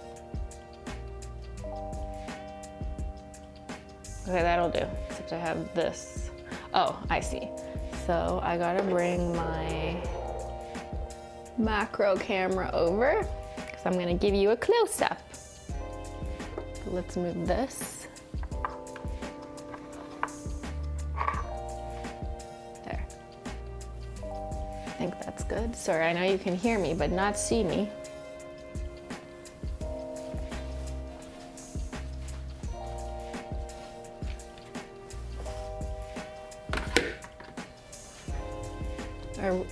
Are we back? Hold on. Let's make sure this turns on. This tea is so cold because I did not leave it on the Desmo warmer. R.I.P.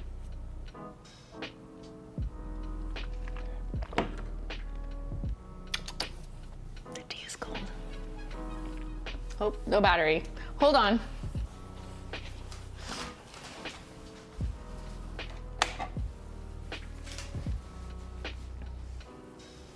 Oh, it's so far to reach now. Oy, oy, oy.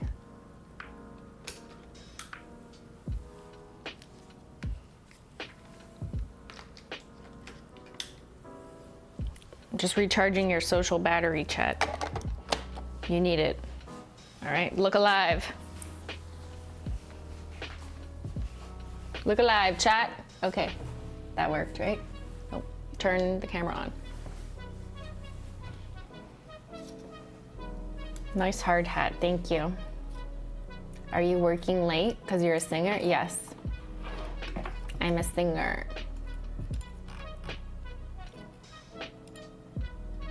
Oh my God, I bought a desk mug warmer and use it for the first time and it's life changing. I'm telling you, I should have gone into the desk mug warmer business.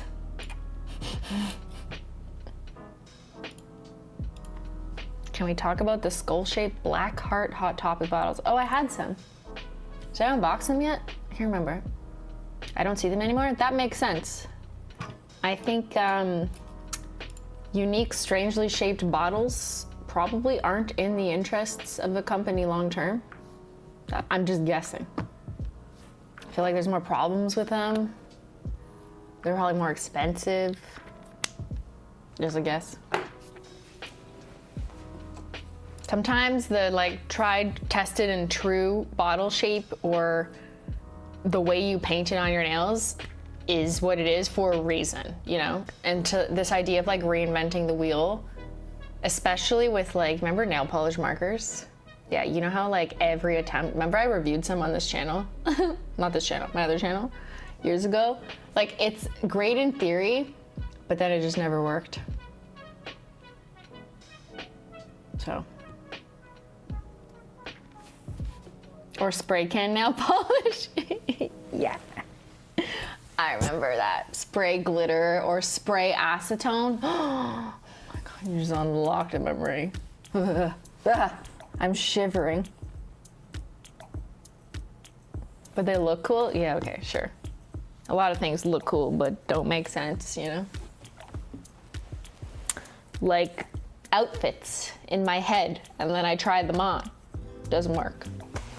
Okay, can I show you something really exciting?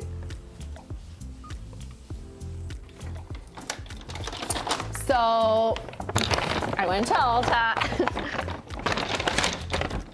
No, I didn't yet, but you know, it's for the video. Look what you can get at Ulta.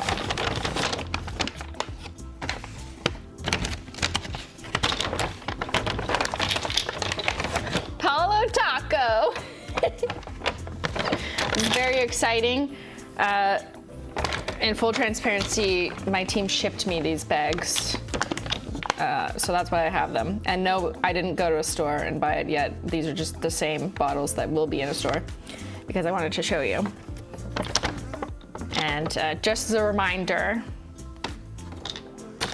Holo Taco is coming to Ulta Beauty stores this month. October actually, but by the time I post that, it'll be October. And there'll be 35 different bottles of ours that you can shop in store, which is very exciting. So I'm gonna show you some of them now because we also updated our bottle. Let's start with, actually here, I'm gonna do this instead. Just put that aside. Imagine mailing paper bags to your boss. Yeah. And they packaged it in like a piece of cardboard so like it wouldn't bend. Sorry, the bags are loud. I moved them aside. 35 is a lot. Okay, I wanted to share with you guys what shades we're putting in Ulta and why. Because I think you might find it interesting, our logic for like how we decided, right? Because this isn't just about like bringing our new stuff and changing your experience. This is really about keeping the dedicated customer, I'm assuming, which is most of you, experience the same. But if you were to imagine introducing Holo Taco to a new group of people who didn't know Simplynailogical, who didn't know Holo Taco, who maybe don't even know what sparkly nail polish is or the different types of sparkly, what would you do? How would you do it? How would you get them into it? How do you make your brand and the offerings look appealing to those people? So the team and I worked really hard on deciding what shades we were going to put into Ulta Beauty once it was decided that we were going to Ulta. It's not easy, okay? Because Holo Taco has, I don't know, we've made over 200 shades, right? We don't carry all 200 on our web store at all times, but we have well over 100 shades that we could have put into the mix here. And we had to narrow it down to 35, including top and base coats. So it's not easy, but I'm gonna show you in one quick snapshot. This is what we arrived at. After many changing, swapping, like trying different ideas. And this was a big group effort. This was definitely not just me. We have our wonderful creative director, brand manager, and just creative people helping out with like, what's the assortment? How does it look? Is it aesthetically pleasing? Is there kind of a color theory or a formula theory? And I don't just mean the actual formula at play here. And this is where we landed. I'll go through it this way, because this is how I think maybe consumers approach it. And you have to imagine it like in a physical store, not on a website, right? Because this was just our depiction. This picture doesn't exist anywhere. This was just for our like mental exercise of like what do we want and what does it look like in a global picture. But like you got your top row, so you have two base coats, glossy taco, and then some core brand essentials. Because I think everyone needs a base coat, a glossy taco, and one coat black or not Milky Way. You choose. You choose your adventure. Because you're gonna need those if you want the most out of our toppers. But then we also put Flaky Holo Taco, which is one of our OG best-selling holographic, pure 100% holo toppers at the top, and Circuit Breaker, because it's kind of in that neutral color category. So we have straight up black, white, sparkly topper, and silver classic linear. Just like, if you don't look anywhere else, just look at the top shelf. Okay, there, done. Simple, neutral, but kind of brand defining. Then you go down and you see colors.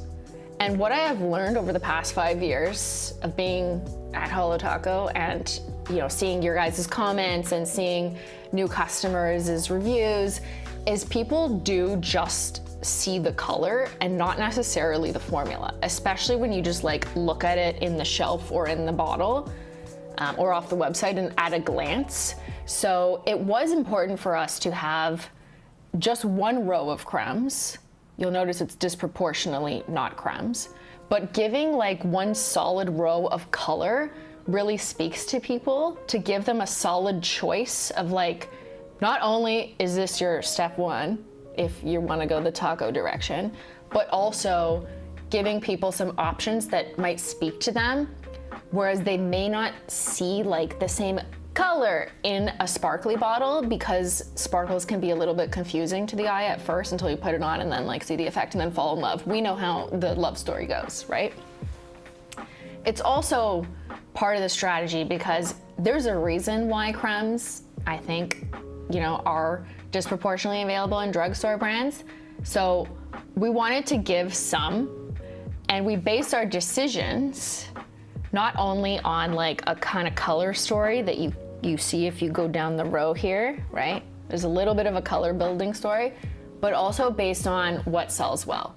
So from you guys, we have a lot of amazing, incredible data, and we know that despite this community thinking that it prefers holo over cremes, there's some of our cremes that have sold like 3 times the amount of a sparkly nail polish, such as One Coat Black, such as I'm Over Brew, such as Bring Me the Teal. Like, those are such wild sellers to me, and it really does prove that even online on our holotaco.com, we're gonna continue to release cremes where it makes sense, just plop them in there like Dark Academia, adding in 3 new ones, because people do really enjoy the variety and the diversity in formulas, but also just having a solid color. There is an appreciation out there, even from Holo Taco customers or my audience, that has proven to me year after year that people want cremes. So we're gonna keep making them and therefore offering them to the Ulta customer as well. So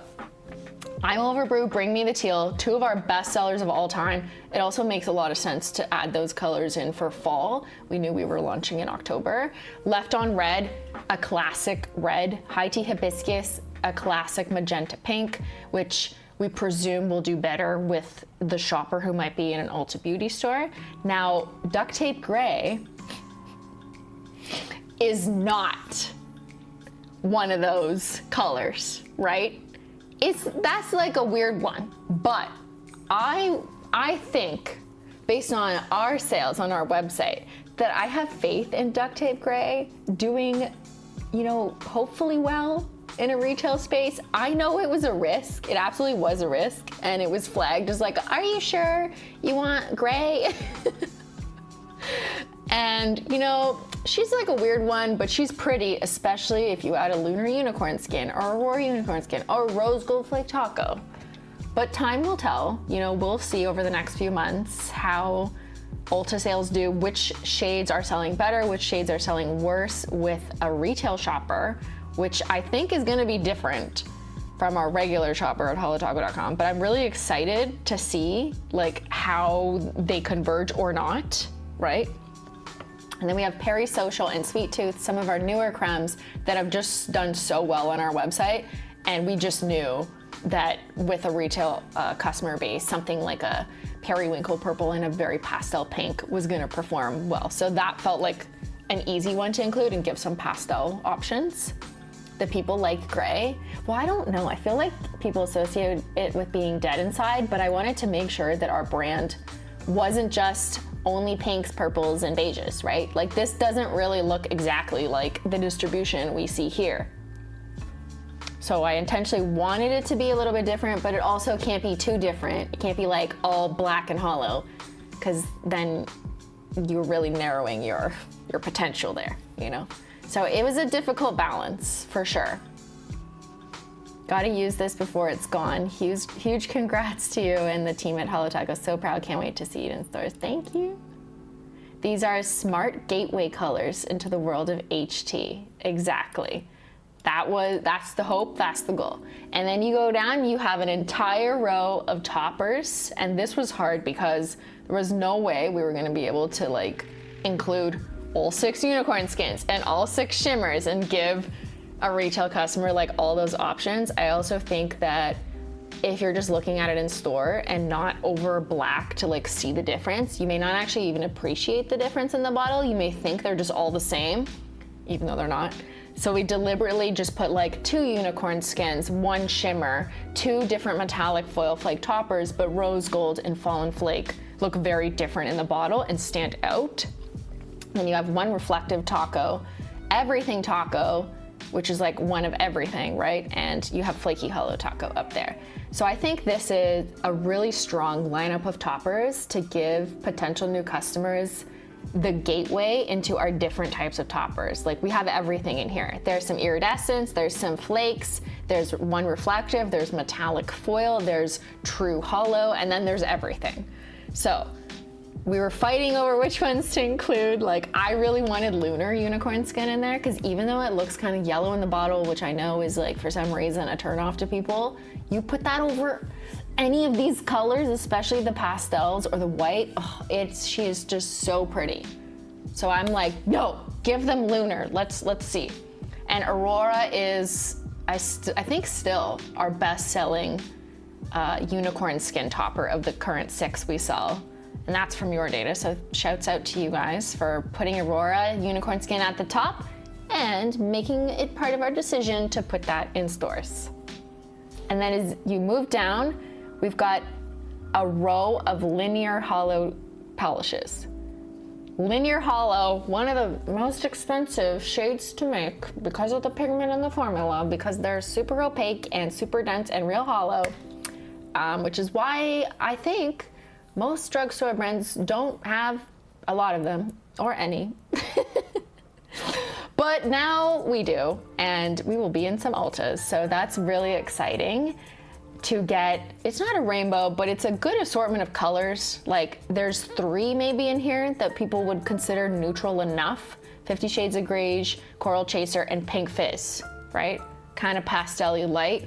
And then we have pops of color. Red licorice, like very bright red, but hollow. Magenta Jelly, one of my faves, and still one of the best sellers. Lost in the Woods, you guys made that like break all records for greens. And then Hydro Power, just for like a pop of like, ooh, who wants a bright turquoise blue vacation? So very excited to introduce a range of linear holos to retail, because I have not seen that before. There has been toppers in retail stores. There has been cremes, there's been top coats, there's been base coats, there's been some holographic. But I don't, like, please correct me if I'm wrong, but I have not seen an opening line where this is gonna stay, like this isn't limited edition for like a week or something, where it's like, here's 7 linear holos as our intro. So I'm very excited about that prospect and customers discovering it. We also know from your guys' feedback that like whenever someone on stream asks me like, oh, what's a good formula for a beginner? Linear holos, our formula is so good because it's so smooth. It goes on very opaque for a shimmery, shiny pigment like that. And the color payoff is so strong, particularly on like the colorful ones, like red licorice and magenta jelly Hydro Power, for example. And it's easy to remove with nail polish remover because it's not glitter, which some people do care about that. So it goes on super smooth. You could do like 1 thickish coat, although I recommend doing 2 thinner coats just for best practices and it's staying on longer.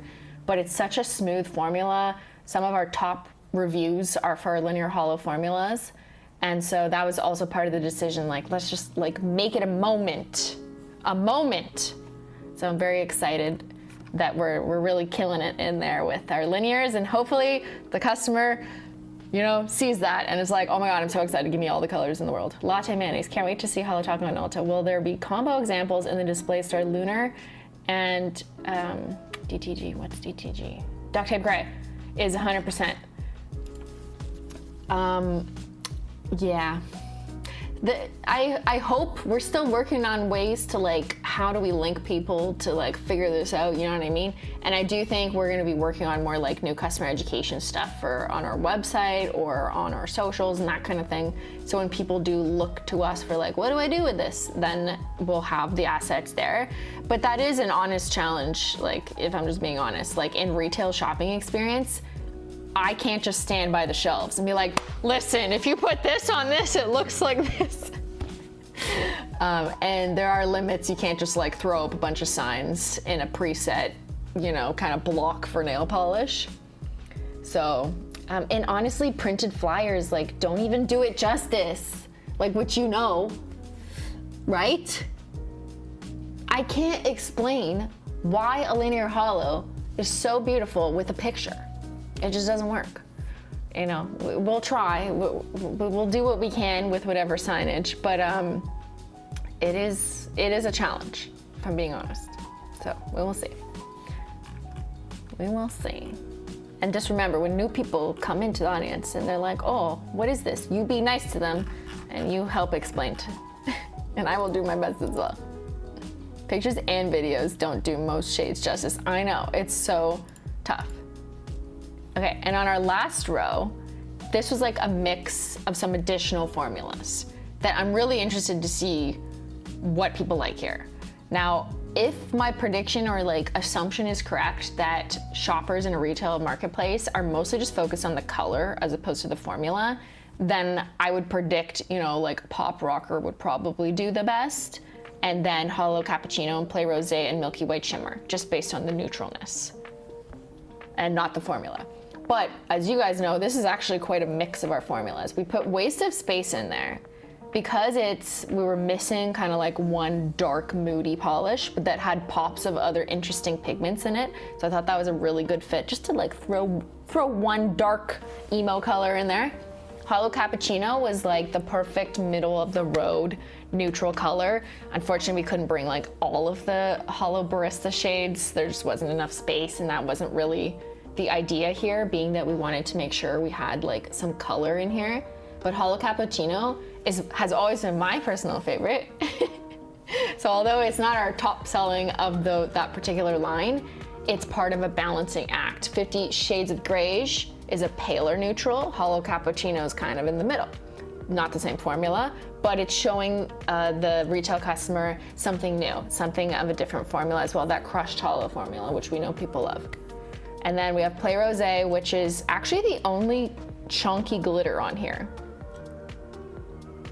But it's a rose gold color. So interested to see how that one's gonna do. And then we have Miss Shift, which is our best-selling multi-chrome. So that's that very green to straight up purple, sleek multi-chrome. Milky White Shimmer has been surprisingly one of our best sellers since we released it with Cookies and Crumbs. Now, I didn't think for our audience, you know, the core holo lovers, that it was gonna pop off that well, but I've seen so many amazing reviews about they love the level of jelly to crelliness, they love the delicate shimmer, they love it as like a wedding nail polish or a neutral nail polish or putting it over a French tip, and the versatility of it, which made me have faith in bringing it to the Ulta Beauty customer. So I think that one's gonna do really well. Maybe she should even like move up a row, but it made the most sense to fit her in this variety of formulas category. So I'm interested, and I think people will be intrigued by Milky White Shimmer. And also the name is exactly as it sounds. So maybe people will find it easier to understand, just like the name, like makes sense, you know? Then we have Blue Rizzler. What will that name do to Gen Z shoppers? We'll find out. Or their parents. Blue Rizzler and Pop Rocker are our two best sellers from the Rock Candy collection. So these are the newest shades that we at Holo Taco have released that we're putting in Ultas, in part because of sales, customer feedback, and just our confidence that these shades just work so well in the assortment and what we hope will be of the interest of the new customer in Ulta Beauty.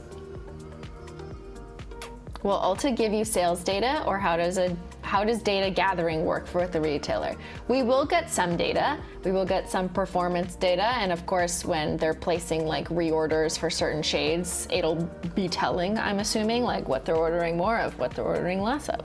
So yes, we will have some insight into it, but the data for that is separate from my usual like website Holo Taco data, because they're sold on a different channel, sold in bulk to a wholesaler or a retailer instead of on our website. So I don't think I'm going to be combining that data, if that's kind of your question, because then it'll like confound it, right? I can't add all this to my core end of year data, because then obviously these shades will like be lifted, but that's not really the point of when I do my end of year sales data streams, which I still want to do.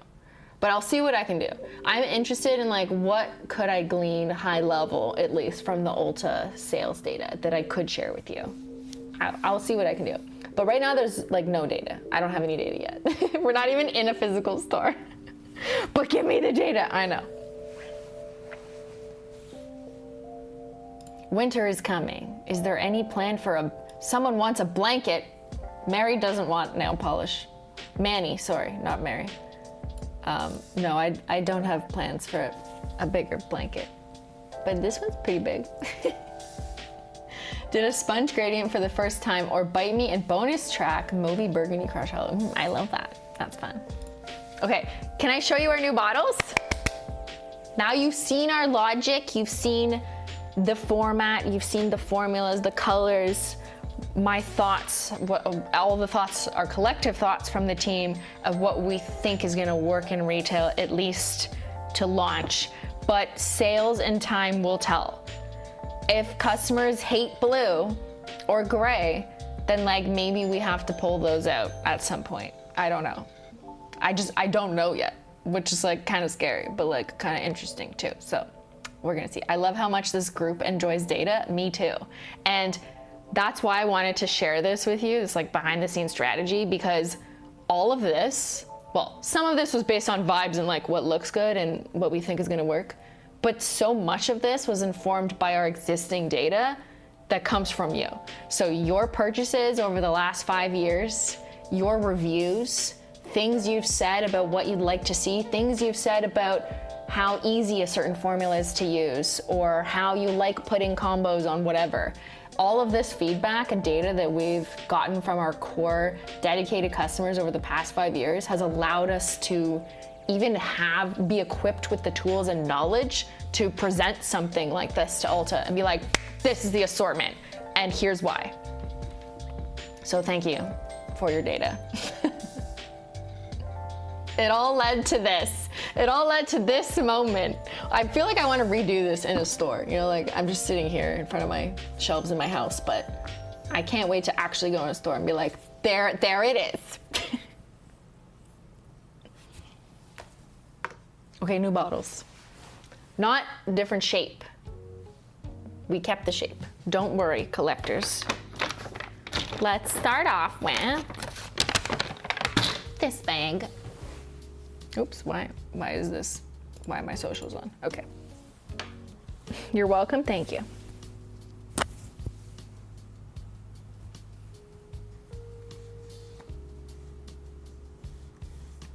Anyone here work at Ulta? You must be so excited. I'd be waiting in the back, asking if it arrived, really? My Ulta says they have them. I'm about to cop some. I'm about to cop some. Okay, I think. I'm someone who needs to see things in person before buying. So happy Holo Taco is finally in stores. Wait, you asked like the Ulta people if they have them and they confirmed? That's so exciting. You're gonna apply to work there? Okay, perfect. Chatters, let's go. You know, if you've been looking for a job opportunity, apply at Ulta and tell everyone they need to see Holo Taco. That's so excited. Yay. There was actually someone from Ulta who like messaged us too and was like very excited to see Holo Taco on shelves, which just makes me so like, I mean, I'm sure Ulta has a ton of different beauty brands, like makeup brands, hair cares. They carry a lot more than just nail polish. Coming in, new brands to their stores all the time. But there's not that many nail polish brands, like in general, right? Compared to all the skincare and makeup brands. There's obviously way more makeup brands that exist than nail polish brands. So it's really exciting that like we're going in there, and then people who maybe work there are like, oh my God, really? Like, that's so cool. I know them. So I'm excited for the staff too, if they know who I am.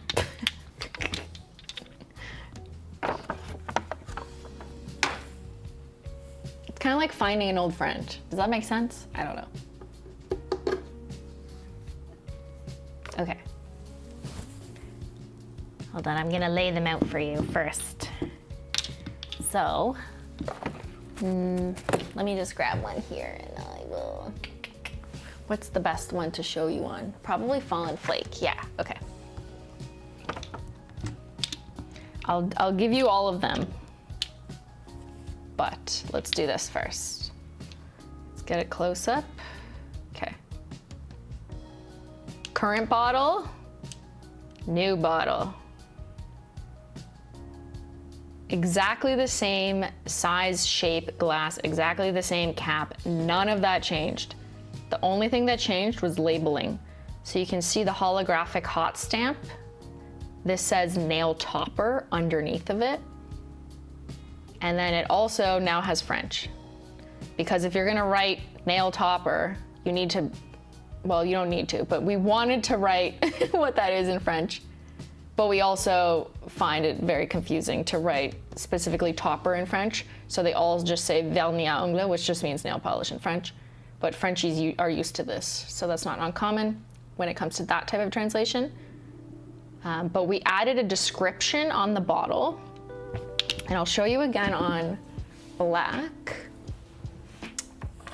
just because it's a little clearer. So here. So there's one coat black. See? Original bottle, updated bottle for Ulta retail shelves. And this is in part because you have to say what it is. Like, so you need to write nail polish on it, or nail topper. Well, that was a creative decision. Because there's no cartons. So our cartons say, right? When you buy direct from us, you get a carton that says nail polish. And also our carton, well, not this one, because that was my, not that one, because that's one I got for my shipment. This is an old example. We use stickers now, but generally speaking, right? When you order from us or from anywhere, you should have an ingredient list, and we normally print that on our cartons. But because retail won't have cartons, we also updated the label at the bottom so that you can peel it up. No, I don't want to peel it with my nails. But if you peel up, you'll now find ingredients underneath, which is a requirement to, you know, sell to customers. So that's also why we had to change the labeling. So not only did we add the description, and then we added just a little French line. Not that that was required, but that was a creative decision. But the underside is different because we've got to put the ingredients and all the other like regulatory information that is on our cartons, right? Like there's other stuff on our cartons, but now we had to figure out how to fit it on a bottle. So it's all in here, whether it's on the first page or the second page. Like you can open this, it's like a little pamphlet, just most people don't open it. But this is very common for nail polish brands in the drugstore because none of them are carried in cartons. They all have like a little pamphlet. Sometimes the pamphlet's on the side, sometimes it's on the top sticker, or it's at the bottom. The foil looks different. Nope, it's exactly the same. This just might be old and I've touched it 8 million times, but it's exactly the same manufacturing. Nothing has changed except like, oh, different stamp. What is that pink? It's smoothing base. So this one says base coat, because when we knew we had to add descriptions and change the labeling anyways, we were now thinking, okay, so this is a new customer base who may not know how to use our product. What can we do to help improve their experience and education? So by writing base coat on a product will help that. Nail polish is just like the generic, you know, for everything else. And then we have top coat. So you know this is a top coat. And then nail topper. That one's harder to read because it's sparkly. Hold on, I'll do this example. Nail topper, because for us, toppers are distinctly different from polish, just in the sense of like how you would use it, right? So it's part of education and a creative decision to add those categories. Don't ask me to add linear, hollow, and glitter. We're not doing that. That's a nightmare. It's already a lot to have to like now allocate this many bottles to top coats and this many bottles to base coats and then nail polish and nail toppers. So we have 4 categories, I guess, of bottle printing. Trying to get it to focus, yeah. And then every individual SKU, which just means like particular shade or bottle, has the shade name at the bottom with a unique UPC, so you can scan it in the store. We already had UPCs on our cartons anyways at the warehouse, but this is like a store can easily do that. A little scan. I've always wondered this in general, but what helps you choose between one language over another when choosing non-English? Well, for me personally, I put French on because je parle français, no. So in America,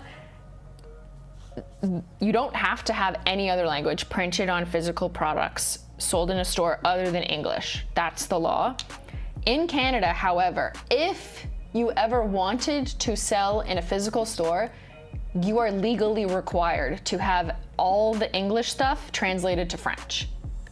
So if we ever were to have the opportunity to launch in a Canadian retailer, we would not want to have to redo the bottle again.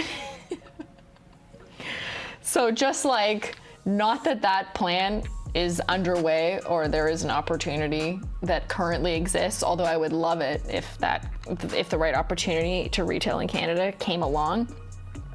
But if it came along, it'd be a lot easier to go into a Canadian marketplace because the French would already be on the bottle. It's not on the ingredients label, but that's easier to update because this is like a sticker, right? This is a long time because the bottles get made, manufactured, reallocated, printed in holo. We don't just stamp that on when we finish the bottle. No, you do that with the sticker, so it's easier to change the sticker, but not the bottle.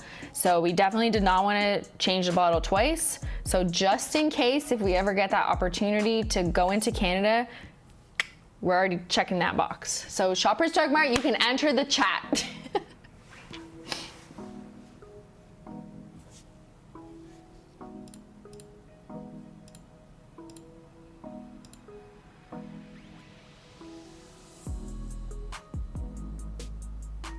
Yeah, but that's a specifically Canadian rule that's why.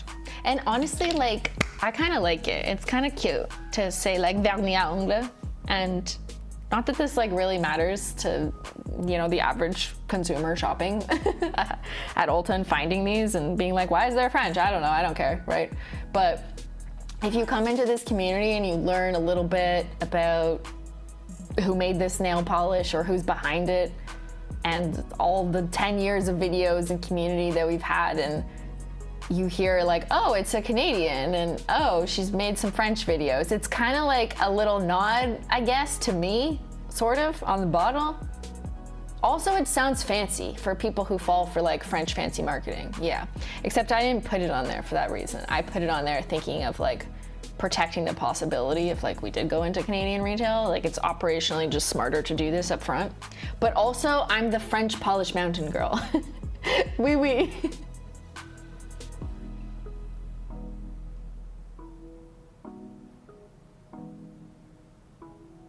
Will the website bottles change? So good question. Right now, we were required to focus on this and get this out the door in order to put our product in a retail store. But eventually, as we work through our existing bottles, we will start replacing our original bottles with these bottles. But it's gonna take a long time to like start phasing it in because we still have like pretty good quantities of our core bottles. So over time, it could take like over the next year or so, you might start to see like Glossy Taco might be first because we go through a lot of those. And then slowly over time, they'll start to phase in. So I know that's like maybe one note that collectors care about, but you know what was most important to me was that we were not changing the size, dimension, clarity, shape, or function of the bottle, because that would annoy the shit out of me. At least these, like they can be on a shelf and it's like just a little difference. Like you're not gonna think about it after 2 seconds. Do you know what I mean? It's just like a little addition. So thankfully, we didn't have to change the size of the bottle to accommodate the sticker. We made it work because I was like, I am not changing the bottle size. No. That was a hard line for me.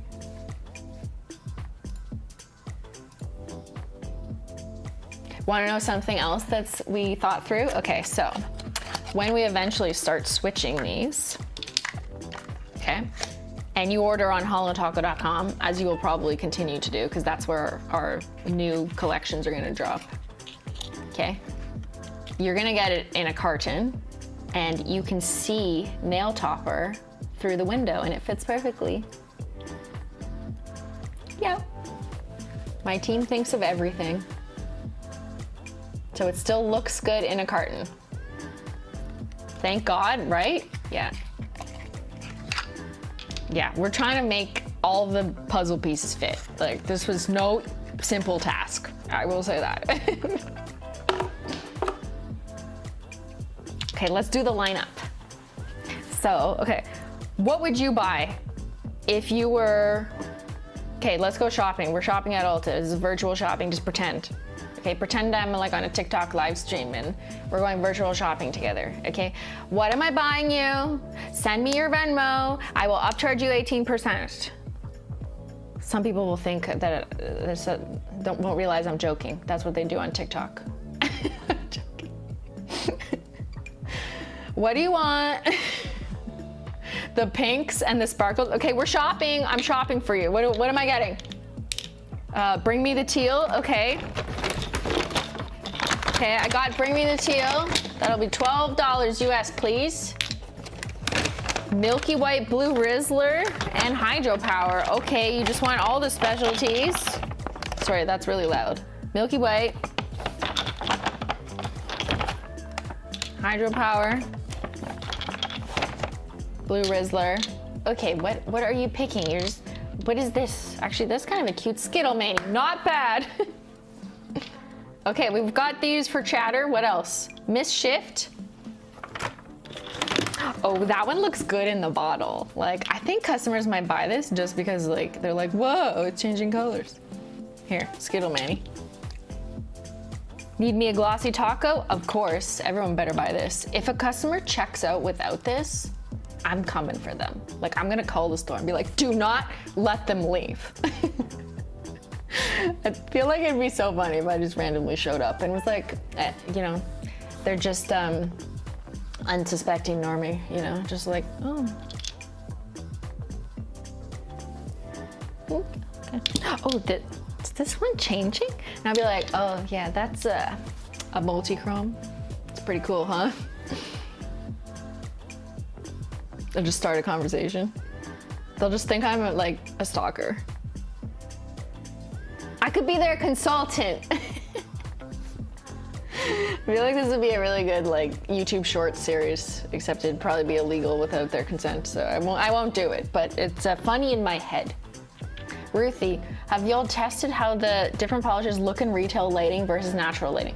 Yes, I absolutely hear you, and that is part of the challenge, okay?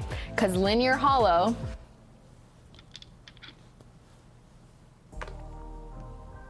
linear hollow, you're like, oh, that's turquoise, I think.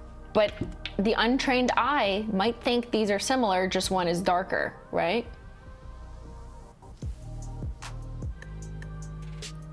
And I have sort of okay lighting. I mean, actually, my lighting's not perfect here because I have Beauty Guru lighting, which is more similar to retail lighting, which means diffused / light box lighting. I do have one spotlight ahead of me though. That is what's kind of helping with the holo here. But yeah, I know, I hear you. And a lot of the displays are kind of backlit, kind of like this. Like there's like a light strip under them, although they use white, not black. And we know from all the holo experience, the behind the scenes shooting, that holo refracts, like the pigments sparkle the most when it's surrounded by a dark, when it's surrounded by a dark color and not white. So we're already up against the challenge. Yeah, I know. I feel like I'm gonna just sneak into random stores and be like, turn your phone flash on. I'll be like, hey, take out your iPhone. Oh, yes. Not me in the store going like this. Hey, have you seen this linear holo? Oh. Okay. And then the store manager will be like, this girl, she just keeps coming in with her flashlight. Has she not run out of batteries yet? Okay, what other manis am I making for you? I made this cute little blue turquoisey one. Very cute. Okay, let's go. Next, what am I buying for you? I'll give you a little discount, okay? Left on red. Interesting choice. Yeah, someone please pick a different color palette. Waste of space. Oh, these actually go nice. Yeah, someone's angry. Fall and flake taco. Okay, we're doing fall. Play rosé. Ah, yeah. I like that. Look, oh, this is the nice one. This is the nice one. Everything taco. Got it, got it. And Lost in the Woods. Okay, that's actually fall. Fall in a bottle. Okay, here, you are cut off. That's enough. You're cut off. The shopping is real. That's a really good, I like this, okay? So you could put everything taco on top of left on red, or just save it for another day. You could put fallen flake on top of left on red. I think that's stunning. But waste of space is such a nice compliment because you have like some nice warm tones. And you have the kind of play rosé, champagne rosy color. And Lost in the Woods, which again is gonna be up for the challenge because we know from your guys' data that Lost in the Woods is one of our top selling linear holo polishes of all time. Shortly after, I think lavender syrup, electrostatic, circuit breaker, duh. But Lost in the Woods is like in the top 5. Fucking stellar. But like in the bottle, I guess it looks dark green and people like dark green. But like, as you know, the magic is when you're in the sun or under direct light and you see the rainbows. So, yeah. Need I say more? No. Just open your phone flash. Are you feeling sad? Just put on a Holo Taco. That should be our opening line. Okay. I'm gonna just approach random customers with that. Maybe it'll work. Maybe it won't. We'll see. Okay, so there, I've gone shopping for you.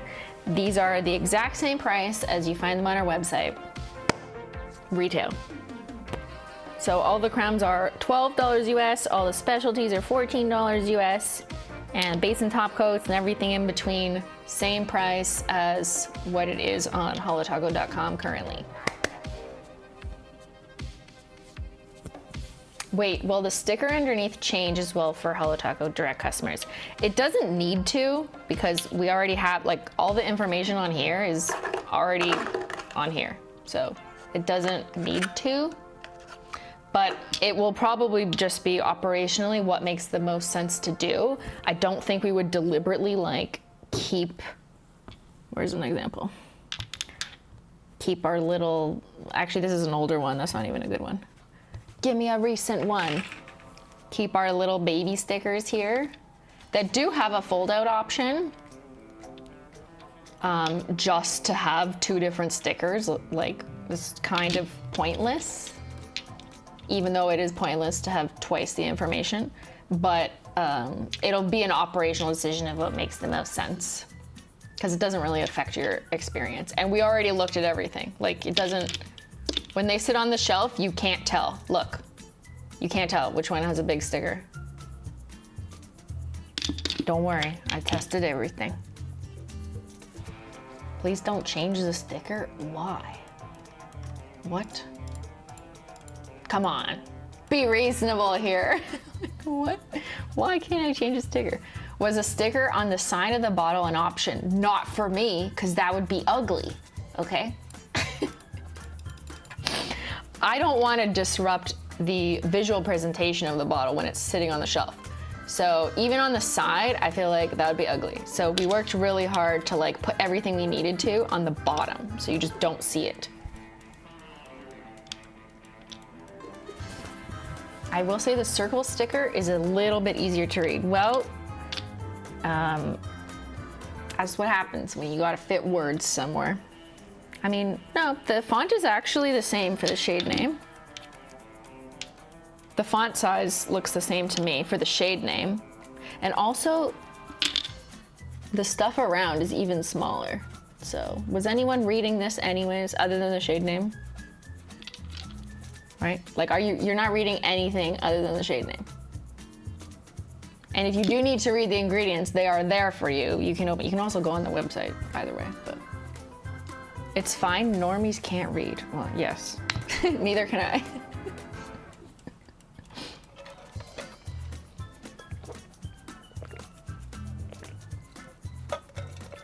I know all the shades by memory now. I'm not reading anything.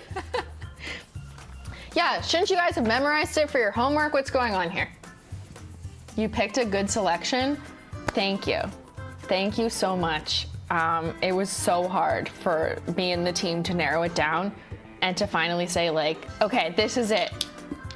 And do it with confidence. And data will tell. And of course, you know, at some point we might refresh the offering, you know, drop in some spring stuff maybe. But we'll see. I don't know yet until we kind of get there. Will our Ulta purchases integrate with Holo Taco rewards?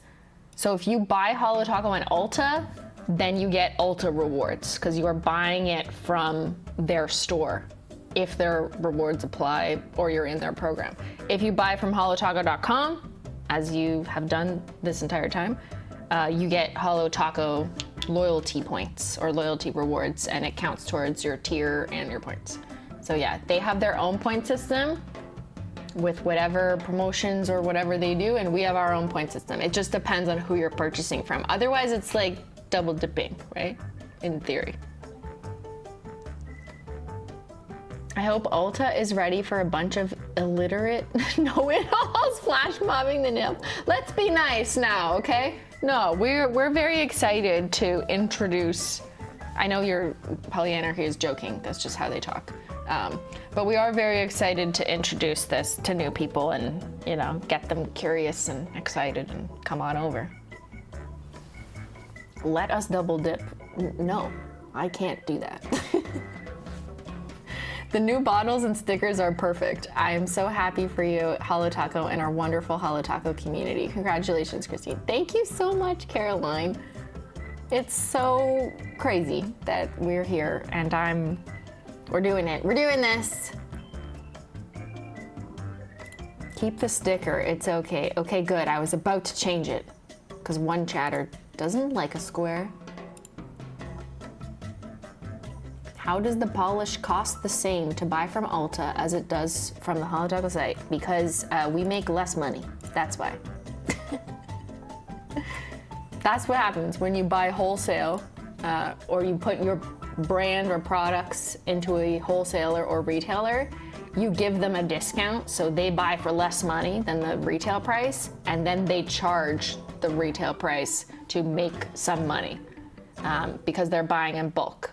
That's how all wholesaling works, generally speaking. Now, in other situations, you might see one retailer sell a product for more money or less money than the original retailer. But as far as Holo Taco is concerned, I think it's really important that we just have the same price. You know what I mean? But I also can't control if Ulta does, like, I don't know, they do their store-wide sales and whatever. And then we're also gonna do like Black Friday, or we have royalty sales. Like, yeah, some of that happens too. But generally speaking, like retail price point, I feel like it makes the most sense to just keep it the same. My friend who knows I'm a Holo Taco nut is finally going to buy Holo Taco because it's in person. That's so exciting. So now you can tell your friends. Tell your friends.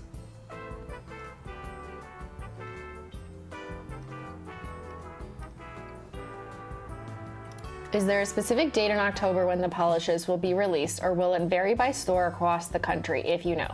I do know that there will be a Ulta store locator where you will be able to see which stores have Holo Taco rolling out in October. I don't have the exact date yet, but I'm told it's like early to mid-October. And then it will tell you exactly which Ultas have Holo Taco. Approximately 500 of them will have it. So it's gonna be like across the country. And my understanding is that, yeah, it does take a little bit of time for all the stores to like get the product out there. So I don't know, I don't have an exact date, but should kind of be on the same page within the same week or two or something in mid-October. But as soon as I know it's like for sure in some stores and there's a store locator, I will post that on my stories. I just don't have it yet. And we're gonna see what we can do on our website, if we can like take the link or like integrate, or just at least even story share it to you guys or something, communicate it once the in-store locator where you can find Holo Taco in Ultas is actually up. We will give it to you, but I don't have it yet. I didn't choose which Ultas we go in, by the way. How could I? I'm not the informed person to choose which Ultas go in. Yeah, that's all up to them about how their strategy, where they think it'll sell. I'm sure they're like covering different areas or regions, or maybe they have knowledge about like, I don't know, where nail polish sales are better. I don't know.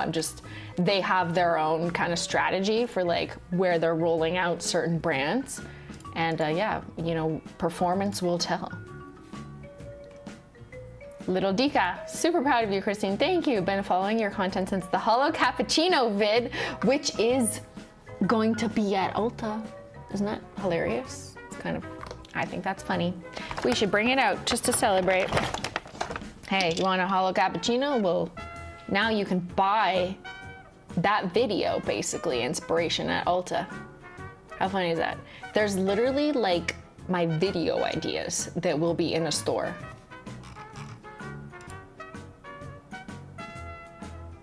I just realized that. There's like, this is an inside joke, kind of. I mean, it's also just a generic name and no one would know. But for me, Holo Cappuccino was triggered by making that video where like, you can't eat the holo, you know? So, you know, people won't know. But I will. So that's kind of funny.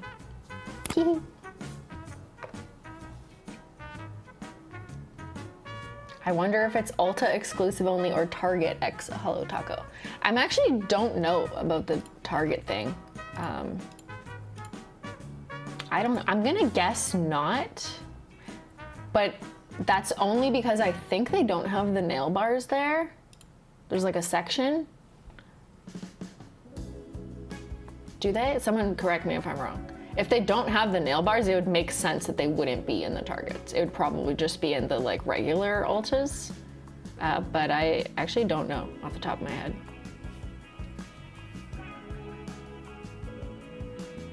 Is it coming from the same warehouse? Yes. Holo Taco is not changing anything about its manufacturing or any of that. All of this Comes from the same place as this.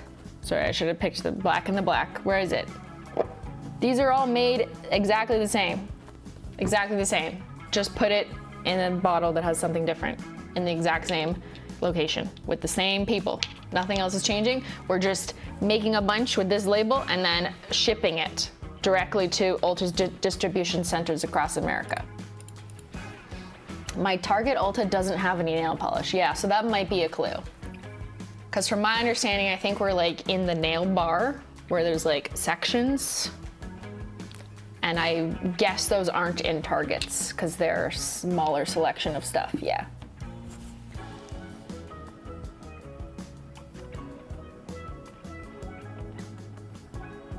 And then someone asked about exclusivity. We are technically exclusively available, well, other than our website, but the only retailer in the US that can carry Holo Taco for the next year is Ulta Beauty. So, for the next year. Did Ulta come to you or did you go to Ulta? They emailed me. Which I'm still like shook. But they emailed me at the right time. Because there's been a ton of retailers over the years who have emailed, and most of those opportunities just was not a priority or did not make sense to me, to be quite honest. Especially like the timing of it. But as you know, it's been a few years since the worst of the economic implications shutdown perspective from COVID, if you look at it that way. And people are going back and shopping in retail. So obviously I would not have entertained the conversation like 3 or 4 years ago. But I think timing actually did make sense. And we're like, oh, you know what? Okay. Let's talk.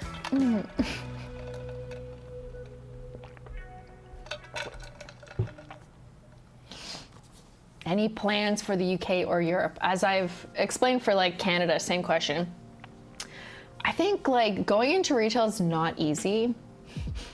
And every country has different rules and requirements. And like there's already a bunch of things we had to change, you know, just to go into one retailer in the States where we already make and manufacture the product. So the second you try and put your product that is made in one country in other countries, there's a whole bunch of other like administrative, bureaucratic, government, checks and balances, shipping, export, import, duties, currencies, like not that that's the biggest deal, but just like so many other layers of complication.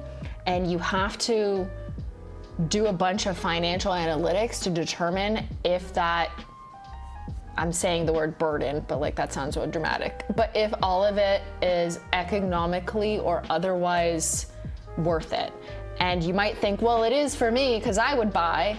And I like absolutely hear that and I appreciate that so much. But when you look at it from a business perspective, sometimes it just doesn't make sense if you're actually gonna hurt or go into the negative or take on too much risk that might hurt more of your business if you're making those decisions that aren't the most viable at that time. That doesn't mean it's never possible. I also think like this is our first time going into a retail store, like never done it before. 5 years online only, it's been going great. Like it's wonderful, you know, so many things you don't have to think about when you're just selling direct to consumer.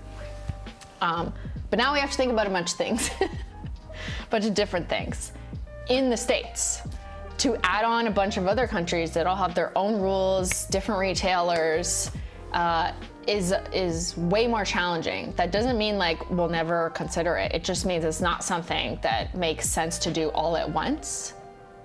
You know, thinking of like, how about just a warehouse? See, and even that's like complicated because like you still have to import all of these US made based products into another country. And you already know just from a consumer, like the most basic level, that your government imposes different rules and regulations on your purchases, such as duties and taxes, and also has rules about like how many of them you can even import. There's countries that have rules about only being able to buy 4 nail polishes from America. Like who invented these rules? I don't know.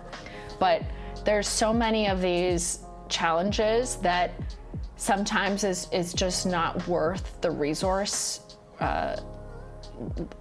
use, you know, and people's time commitment if it's not gonna turn out the amount of like revenue or sales or support back from that decision. And yeah, I don't want to put the brand or the company or the people like who work for the brand at a risk of like, oh, well, we're making no money now because I said I just wanted it over here. Like, I can't do that to people. I feel like I'm really trying to listen to advice as well and what makes sense and approach things with caution and carefully and evaluate, and then maybe, you know, take your time. Don't rush into anything. I don't rush into anything. It's been 5 years and we're just opening in one of the biggest retailers I know, which is wild. So like, let's do that, see how it goes, see if this is great. You know, we will find out if new customers are in fact interested in Holo Taco. Maybe they're not, you know, I hope they are, but I also feel like I'm pretty realistic and enjoy setting myself up for something that's not going to work out, because then I feel better if it doesn't work out. That sounds so negative, but like, yeah, why not stay online only and avoid the risk? Well, that's what we did for 5 years. So this is a risk. All of it is definitely a risk for sure. But I guess I was answering the question of like, basically Chatter's asking, why not take even more risks around the world? And it's like one risk at a time. Is, I guess, in a nutshell. Too long, didn't listen. You know, we're gonna start with this little adventure. That's not little, it's a pretty big adventure.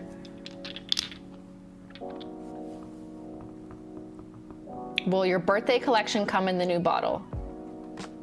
No. I don't think we're gonna be rolling out it's not really a new bottle, it's new labeling. The new labeling will not roll out probably until next year, maybe. It depends. I think Glossy Taco might be first, but yeah, no.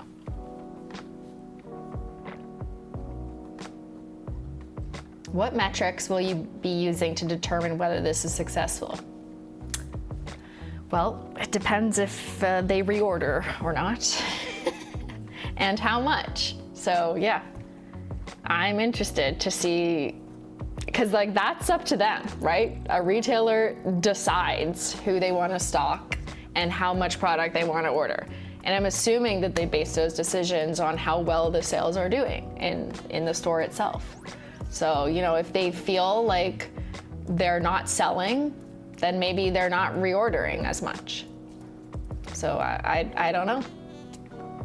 So a lot of this is kind of out of my purview or control, which is different, you know, for a change. So that's part of the risk, I think, is that like I don't work at Ulta, right? We're just like selling them a bunch and then we're gonna see what happens. But I'm very excited to see what happens. It's like kind of like a nervous excitement.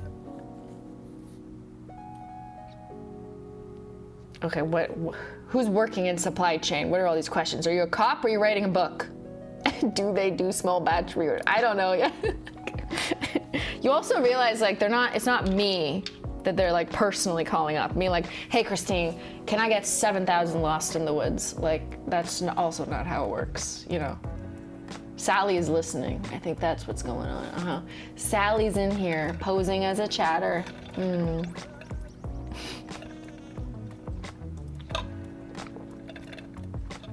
Since it's the same price, how is Ulta making money? So I did answer this. When you sell to a retailer, they purchase the product, usually. They purchase the product at a wholesale price. So they buy our product for less than we sell it for. And then part of the idea is they sell it for the same retail as we do. So the customer could just choose where they're buying it from.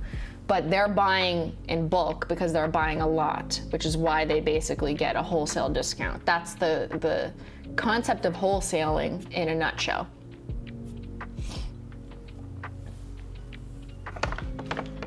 Which is also why it's expensive for a brand to put their product in wholesale, because then they basically have to give up a cut, you know, that they would normally get directly from customers and make more profit that way. So yeah, it's not, you know, like cheap, I guess. It's not a simple decision where it's like, oh yeah, here. I'm just gonna put my bag away now. I grouped them into like toppers and put them back in my bags as we close up for the day. We're closing up shop. Can I buy in bulk? No, silly munchkins. Unfortunately, we have only so far sold once in bulk, and that was the first order at Ulta Beauty.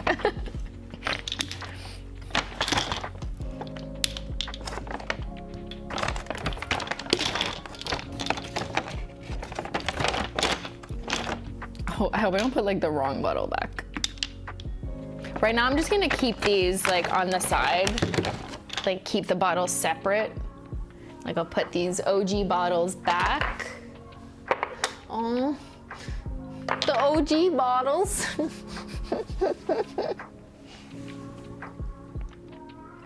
Amy, thank you for the gift of membership. It's Menchie Gang, Menchie Gang, Menchie Gang, Menchie Gang, Menchie Gang.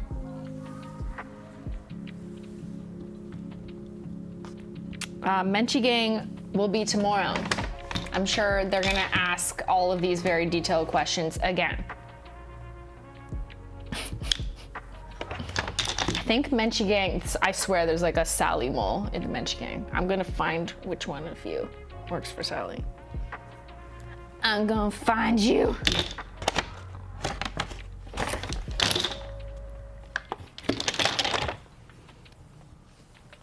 Any plans for tomorrow? Just chatting and chilling. You could help me continue if you want. But yeah.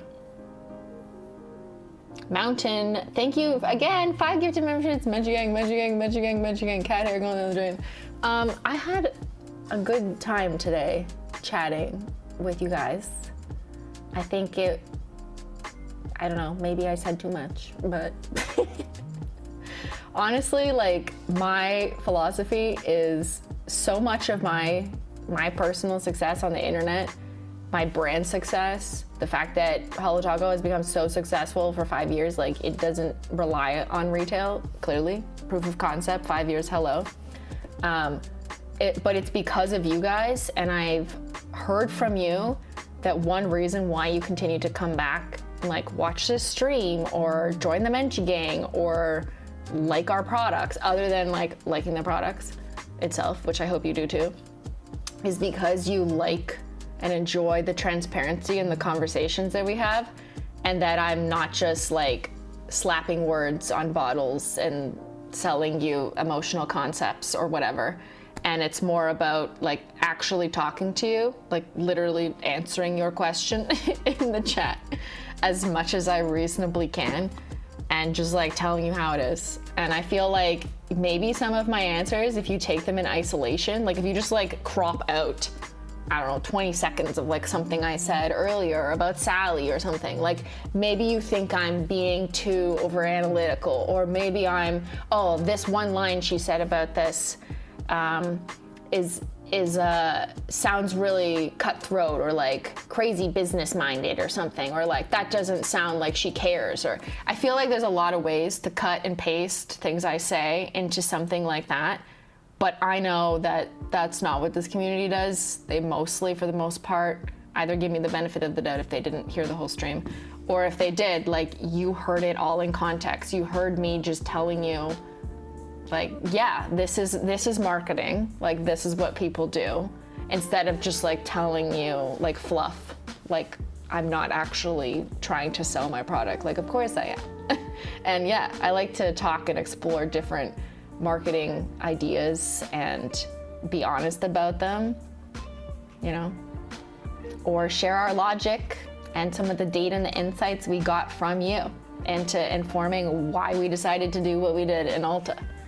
And I just think it's fun to share back with the community, even though it's probably not common, and I understand why it's not, because then I'm just like also giving a bunch of information to Sally, who's taking notes.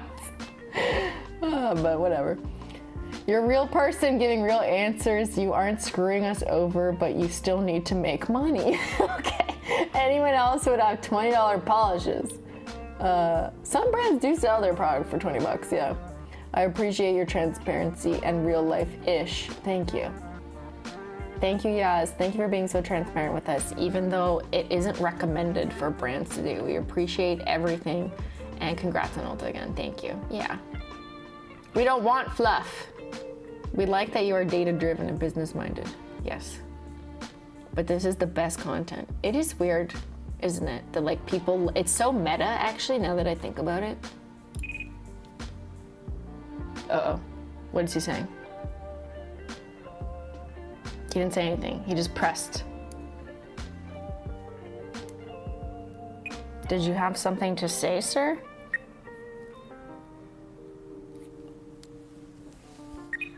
Just wanted to remind you I'm here.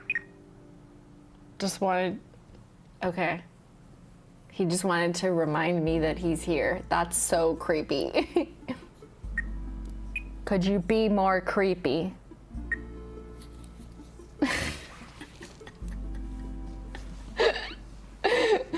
Okay, I'm hungry. I'm gonna make his smoothie. He's doing jump scares, like from my watch. It's the walkie-talkie, yeah.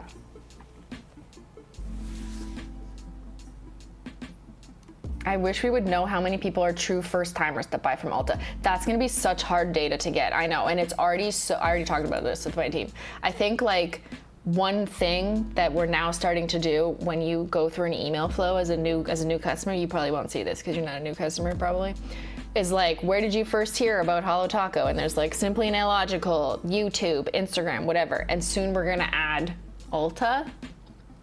And I'm really interested in that data, but that is already like, you have to then order from our website to get to the flow or whatever. It's gonna be so hard to get that data of like, how many new true customers are there just buying at Ulta? Because what if Ulta people are you guys? I don't know. I'll never know that. No. Give me your SIN numbers so I can do a linkage. No, I don't have your SIN numbers on either side. But yeah, the sweet, sweet data. I heard about Ulta from Nintendo. The data. As I was saying, no one heard about it from Nintendo unless you're going to a dumpster meet and greet. This is a hard one, you know, to collect the exact data and the parameters that I want it in, because I want to see Ulta. This is Holo Taco audience, or this is the Holo Taco customer base, okay? This is the Ulta new customers, and then maybe next year it goes like this. This will also grow a little bit, but this might grow a little bit more than this. And then maybe it goes like this. Maybe. I think that's kind of my prediction. And that's because our existing customer base in Holo Taco is ridiculous. You guys there's already so many of you. And most of you aren't on stream with me. That I know, but. Okay, I'm a visual learner, thank you. Okay, then. All right, thank you guys. I already said that. Tomorrow is Menchie Gang, so we'll chat some more and, you know, we'll just hang out. I'll be here, you'll be there, or wherever you are. You could take me on mobile, that's fine. And I'll be on this channel at 2 p.m. Eastern doing the extra bonus stream for Menchie Gang. So if you were gifted a membership or you're in the Menchie Gang and your name is green, then you can come. And this is just an extra bonus stream that I do just as an extra thank you to spend more time with the people who want to contribute to my streamer career, which again is just like a bonus of life, really. And I just do it because it's fun and I like talking too much, clearly. Thank you to the mods, thank you to the Menchie Gang and the gifters, and to Sally. I won't see Sally tomorrow because unless Sally is in the Menchie Gang, we'll see. Have a wonderful rest of the weekend, and if I don't see you tomorrow, I will see you on Wednesday for more Walking Dead. Thanks so much for watching. I'll see you later. Bye.